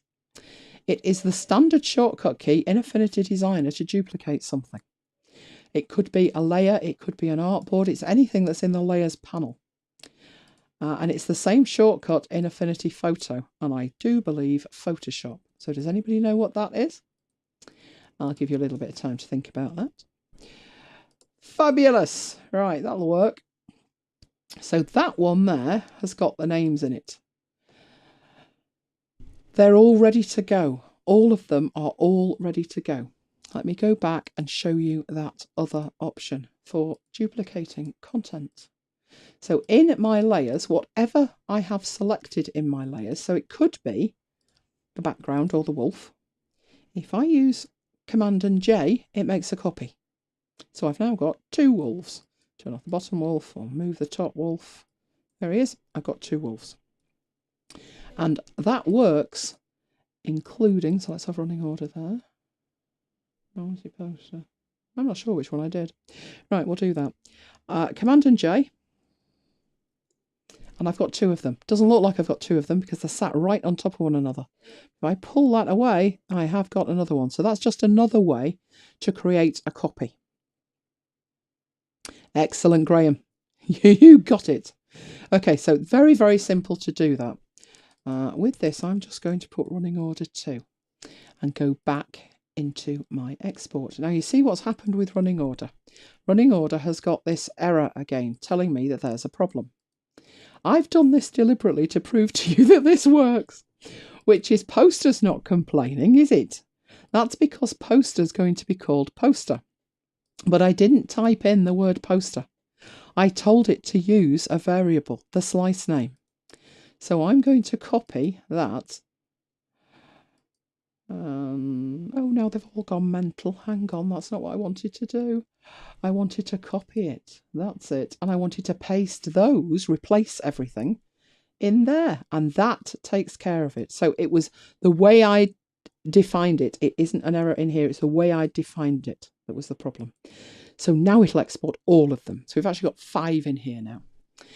At the bottom, export slices, and it's got 5 in brackets. That relates to how many have ticks in up here. And if you do want that overview, this thing here, you can put a tick in there as well. Not a problem at all. And then export those. So we were up to folder 4. Let's create folder 5 and see how many files we get when we export that. Now this one's going to take a little bit longer because there's quite a few of them. There's quite a few of them. But it's getting there. It doesn't take too long. And it's done. So now we have folder 5. And within folder 5, let's take that full screen, we've got all of these files.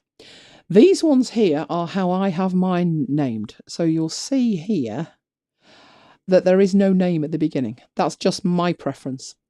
But obviously, hoisted own petard. Here's the posters one, here's the running orders one. So if you choose to name via the slice, you'll save yourself the heartache. But we didn't create any of these. We just copied and pasted the export settings from another file. And there they all are. And that is the magic of the export persona. Hopefully, taking you through right from the beginning, you now understand what's going on with it. I shall expect magic things from you. And I'm looking for the background one. There we go. That's the one that's got everything in it. So you saw when we exported that before, it had 2. It had the top 2. But now there's 5 in there.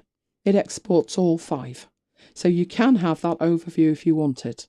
As you say, for showing to clients, that's absolutely perfect. I never, ever use that, I must admit. I don't tend to showcase things in that way, but I'm glad it's there.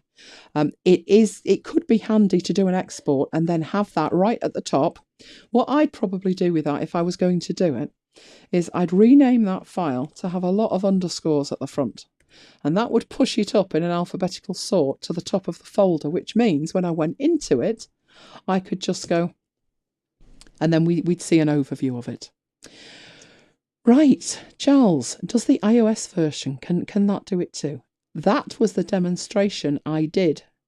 And I took a file that I had, which had 10 posters in it, and I exported it on my iPad to the Files app. Now, I think I sent them up to iCloud. And then we went into the Files app and had a look at them. So yes, it does. I've not found it easy to create that on an iPad, but if it's configured, so that file there is configured. When you take that file to an iPad and open it, you can do all of what you've seen in terms of exporting it on the iPad. Yes, it does. It's amazing. Curtis, you are very welcome. Oh, I just said amazing. It is. It's stunning what it can do. What I tend to do is to set up a template and work from that. Let me actually see if I can. My template's kicking around somewhere, so let's have a look at it. My real template. So let's go to open and see if we can find my templates. Was it my... Which one was it? Oh, it's that one. This is the show art one. This is the one I use for MacBites. So let's open that. Now, it's a beta, and this was not made on the beta, so it's asking me to make a copy, which I will. And that's the one I actually use. So I'll take you through what you're actually looking at here. You've got the 3 artboards, which you're now intimately familiar with. And I've named them all the same. The artboards are actually all named the same. I'm wondering if that... Oh, it does. It does work on an export. It does work when it's exported. So what I would do in here is, first of all, I'm actually working with a copy, aren't I?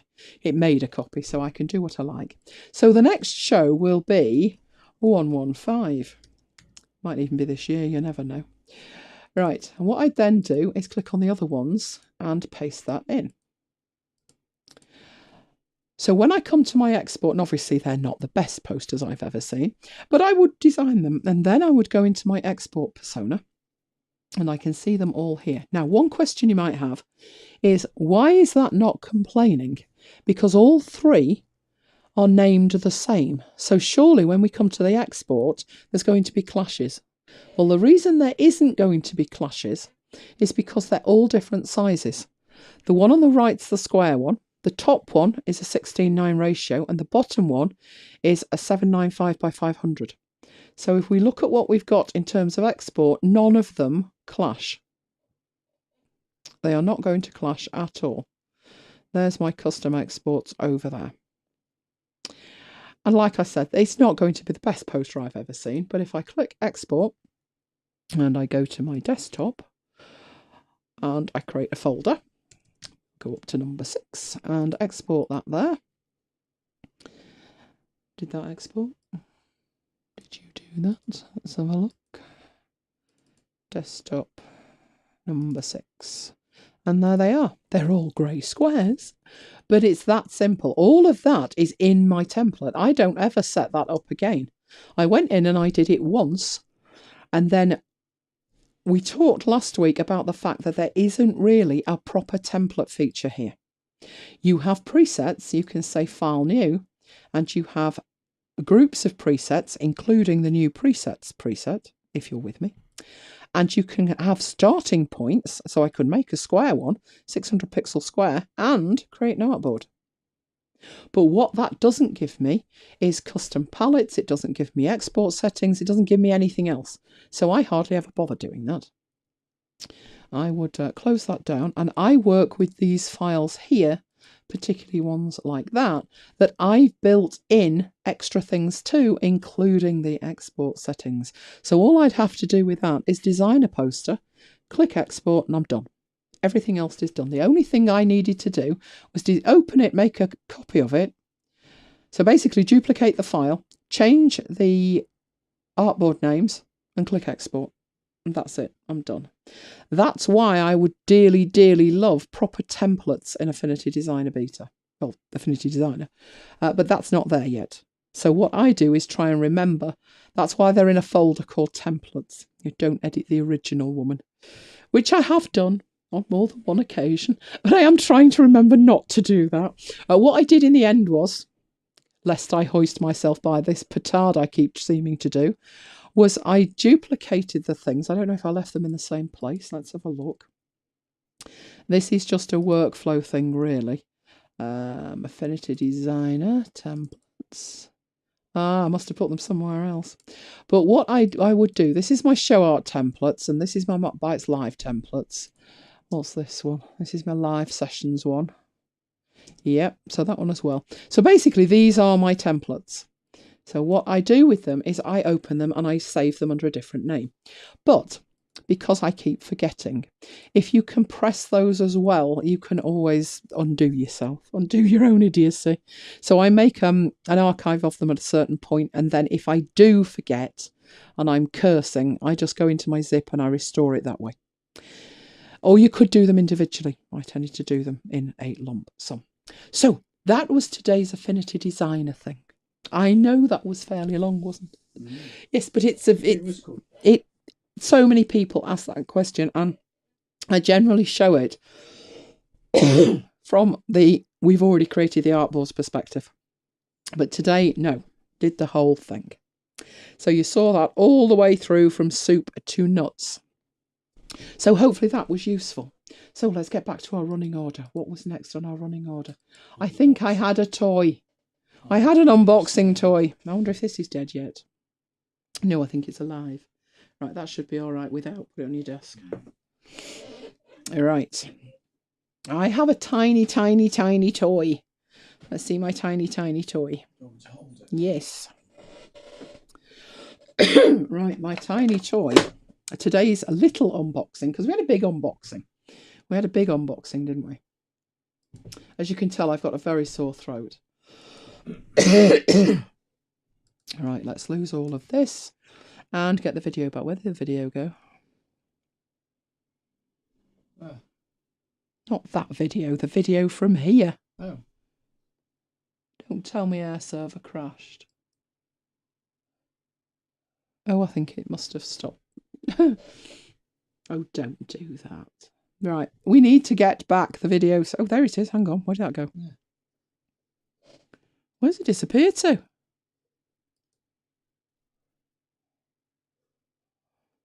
That's strange. It's telling us it's there and neither of us can see it. Hang on while I find this video. That's Twitter of some description, so get rid of that. It just flashed up and then disappeared. Oh, there it is. Oh, I know what's happened with it. It's moved off the screen and resized itself. Yeah. Right, it's back.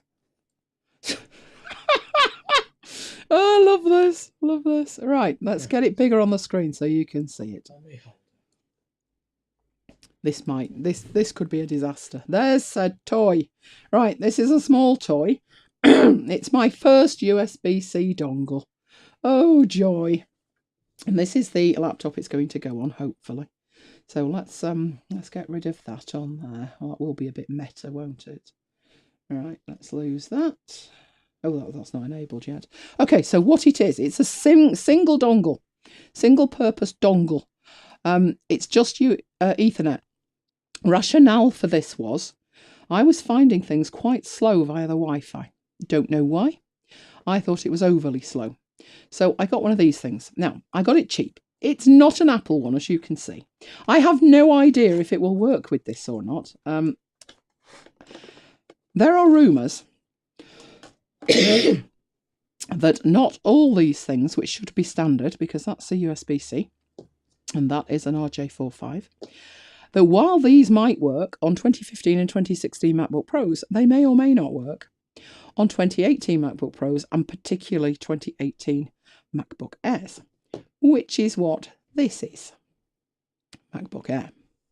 So, at the moment, let's have a look. Have it plugged in. But it's on Wi-Fi.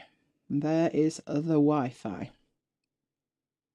So you can see the little green dot up there next to Wi-Fi.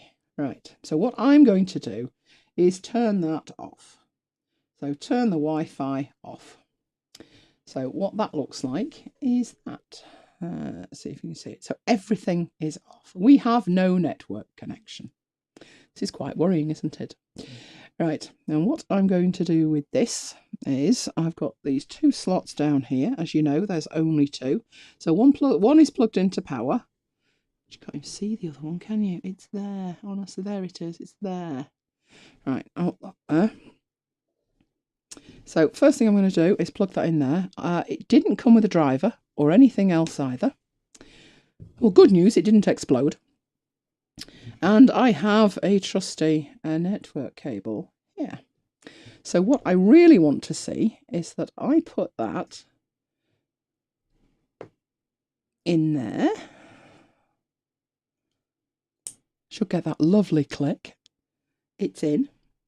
And we'd like to see that something happens this end. Boom! Wow! Look at that. It says it's on. It says it's on. That was quick. Good grief. That was quick. There we go. So it says it's connected. It says it's got all the things it needs. Should we find out? Go on. Right. You hold that. Let me get a browser up. Hang on, I'm getting Safari up. Could be a while yet. Right. MacBites.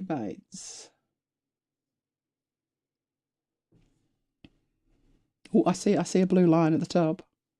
There we go. Way, success! Fantastic. That was £7. It was one of my deals on offer.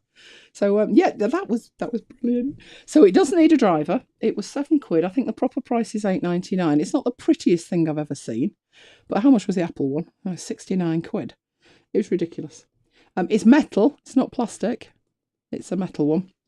And that worked first time. Good grief. So let's have a look if we can see the thing that's on the side. What does that actually say? Type C something Ethernet adapter. You can see even the label isn't quite straight. But did I mention it was £7? Speed test. You want a speed test? Okay. Right, let's do a speed test. No, they're not speed dial. Speed test dot. Is it .net? Speedtest.net. Let's have a think about it. Oh, you want consent for everything known to mankind. Oh, I hope no inappropriate ads come up. Right, there it is. There it is. Let's go do a speed test. What are we hoping for? I think that should be all right, don't you think so?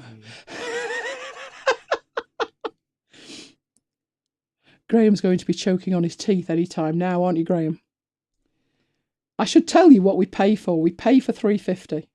There you go, it's $3.67. That's not bad because we're broadcasting. Now, normally that's around the 21 mark. So I assume it's going to be around the 17, 18 mark because we're broadcasting. But there you go, live speed test. There you go. Don't put that over the top of the result. Good grief. There we go. Not bad at all. Quite happy. Yeah, our provider should give us $3.50 and $20. Graham, are you pleased? So it's a little bit down on what I would expect on the upload, but like I say, we're broadcasting to YouTube, so that's not bad. I would have expected around the 12 mark, given that we're broadcasting. And the download, considering it's peak time on a Friday night, I'm happy with that. What happened was when they came to install it, they had problems with their system when they came to install our new broadband. The reason that it's so fast is it's business broadband. We do pay for business broadband. So we've got a lower contention ratio than most consumers as well. But when they came to fit it, their systems were having a problem. So he started tweaking around with it. And I said, if you want to add a bit, feel free. So he looked at me and went, yeah, leave it with me. And he added 10%. And if you think about it, that's about right. 10% of $3.50 would take you to about $3.80, $3.85, which is what we normally get. So for this time, peak time in the UK on a Friday night, I'm quite happy with that. Wasn't getting that before, I'll tell you that. 10 up is pretty good. We had 10 up before. So our up has doubled when we got this. They just don't seem to appreciate. There's a guy, what's his name? No, his handle is what? Martin in Holland. And their up speed is the same as the down. Like, oh, wow. And it's amazing. I think it's about 3 times as fast as ours. But Virgin and a lot of the ones in the UK just will not be told that we want faster upload. Obviously, upload's important for us when we're broadcasting. Download, less so broadcasting, but obviously you want the fastest download you can get. It makes a massive difference to us when we're uploading video to YouTube. It makes a huge difference when you're uploading it. When we were on our previous connection, was it one something with B? We'd be uploading our videos and it would take like 4.5 hours. Doubtless it would crash as it did it and you'd have to start again. So, it wasn't unusual to take up to 5 hours to upload about 500 meg. We can do it now in about 10 to 12 minutes. So we're happy with that. We're happy with that. What speed do you get? Let us know what speed you guys get. I know Graham has beautiful scenery, don't you, Graham? We've always had a laugh about this. It's not make up for his internet. Well, he wouldn't make it up for me, no, but he might like looking out the window while he's waiting for his stuff to download. So Graham has a beautiful, beautiful view. We have the ship canal. But given the speed of our broadband, we don't spend much time looking at the ship canal. So that's what we say. So you let us know what speed you guys get. We are actually on the ambulance route and it's pretty quiet tonight. So, we're tempting fate there. She says. We seem to be on the route between the police and the donut shop. So we get a lot of blues and twos where there's like 6, 7, 8 police vans careering along after donuts is what we say. Okay, I think that was our last thing tonight, wasn't it? Yeah. So what we need from you, let's go back to make sure it was the last thing. No, it's Graham's thing. Oh, there is before we disappear. Yeah. What we need, where's my mouse gone? What are you doing over there? Right, let's take this and disappear you over there. Don't disappear again. We always have a laugh here, don't we? As we come to the end of our sessions, we always have a laugh, particularly with Graham, and we say we're going to go and have something to eat. Because we're usually on air for that long. We're starving. Haven't decided yet, but it's going to be sexy because it's coming up to Christmas. Graham, my first broadband, when we say you got 3 down and 400k up, our first broadband, massive air quotes, was 512 down. And that was broadband. Right. So we always say we're going to have something to eat. And Graham often has an Eccles cake. Now, for the uninitiated, for which we'd probably everybody but anybody in Manchester, Eccles, and Graham. Graham's not. How did Graham get into Eccles? I don't know how Graham got into Eccles cakes. He lives 300 miles away. I don't know. We'll find out. Graham, where do you find about the Eccles cakes from? But we live in Manchester and we went to a local patisserie. Ooh, it was good. And we thought of Graham, and we've got a few photos here. The first one, Graham, you do not want to miss this. This local patisserie is called Slattery's, and it's amazing. It started life as they made wedding cakes and cakes for special occasions. And they grew and grew, and their reputation grew with them. They've done cakes for royal weddings now and all sorts. And they've now got this massive building with a huge shop in the bottom. A restaurant on the next floor. And I think they also do lessons now as well. So we went and look what they've got. We saw them in Morrison's. Saw them in Morrison's. So Morrison's have taken it. I mean, you see, Morrison's are a northern company. So we're going to go through these photos for you, Graham. No, I didn't want to do that. No, come on. There we go. That's Slattery the bear. Now, Graham does like his bears. This stuff is already out there for Christmas and it's amazing. So we wanted to share some of it with you. So he was the Christmas bear. So they are handmade chocolate chip shortbread biscuits with, they have their own brand of chocolate, their own special recipe for chocolate to die for. And that's what that penny thing is there. And then there's some, they look like marshmallows to be honest, but that's Slattery the bear. And then, did we mention they were chocolatiers as well as a patisserie? Oh, look at that lot. I won't say they're expensive, but you can just about see the prices in the top corner. You can have a box of 16 of them or 25. And I can't remember the price of the 16, but the 25 were $23.99. So basically, each one of those beauties is £1, which is probably worth about 10 cents in America at the minute. Brexit. But that's what they would look at them. Oh, they were gorgeous. You know what's coming up, don't you, Graham? Eccles cakes.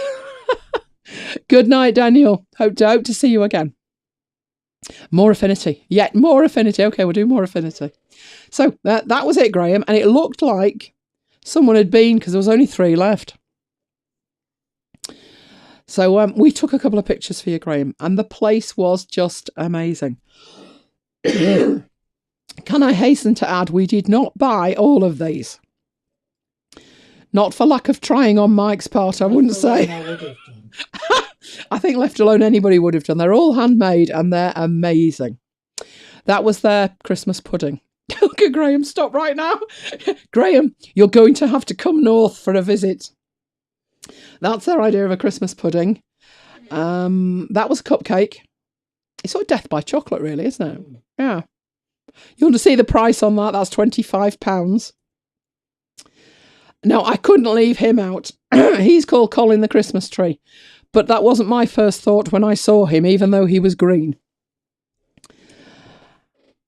And another bear for you, Graham. Let me see if I can I get in there? What I want to do is zoom that in. How do you zoom in? There he is. Slattery the bear. Don't disappear. I want to see Slattery the bear. There he is. So it's actually a bear dressed up as a cook at the place. And all the... See if I can get that. Why aren't you zooming me out? That's better. The pudding that's there is chocolate. And so are all the implements in here. So his rolling pin is chocolate. So Now you've seen what we call a shop, Graham, you've got to come, haven't you? I think we should have a MacBites meetup at Slashery's. So, we are going to be back. There's no escape. We're going to be back next week. Might have more pictures of the chocolate. Actually, might have some stuff that they've got. Hey, why not? I sound like I've eaten all of it, don't I? My voice is actually going now. So we do have something nice to eat, Graham. It's not an Eccles cake, though. They weren't gluten-friendly, sadly. But they did look rather nice. We'll have to get some and send them on. So what we want to hear from you is what you want. Now, Daniel's already said more affinity, more affinity, more affinity. So what does everybody else want? Now, you mentioned last week, Devon Think. We've got you covered on that. 6 kilos of pear drops in a large jar of dolly mixtures. I've got a photo for next week for you. Mike found a little bag of chocolates. I will show you that one next week. Which bag of chocolates? The bag of chocolates. Oh, that bag. Yes. He found a little bag of chocolate, which I'm saving for next week. You do not want to miss that, believe me. So, we will be back next week. It's almost the night before Christmas, but not quite. It's the 21st. Same time, same place, 9 o'clock. I have got, you want something about Devon Think, but I need to know what you want about Devon Think, and I'm thinking about the new year for Devon Think. I can certainly do more on Affinity Photo, Affinity Designer, and Affinity Publisher.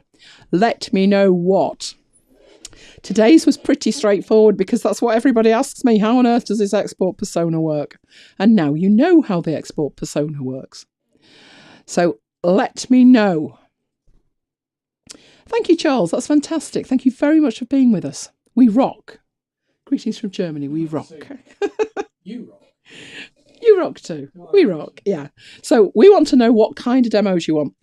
Is it that you want feature-based demos like that? Or do you actually want a project-based demo maybe? How did I create X?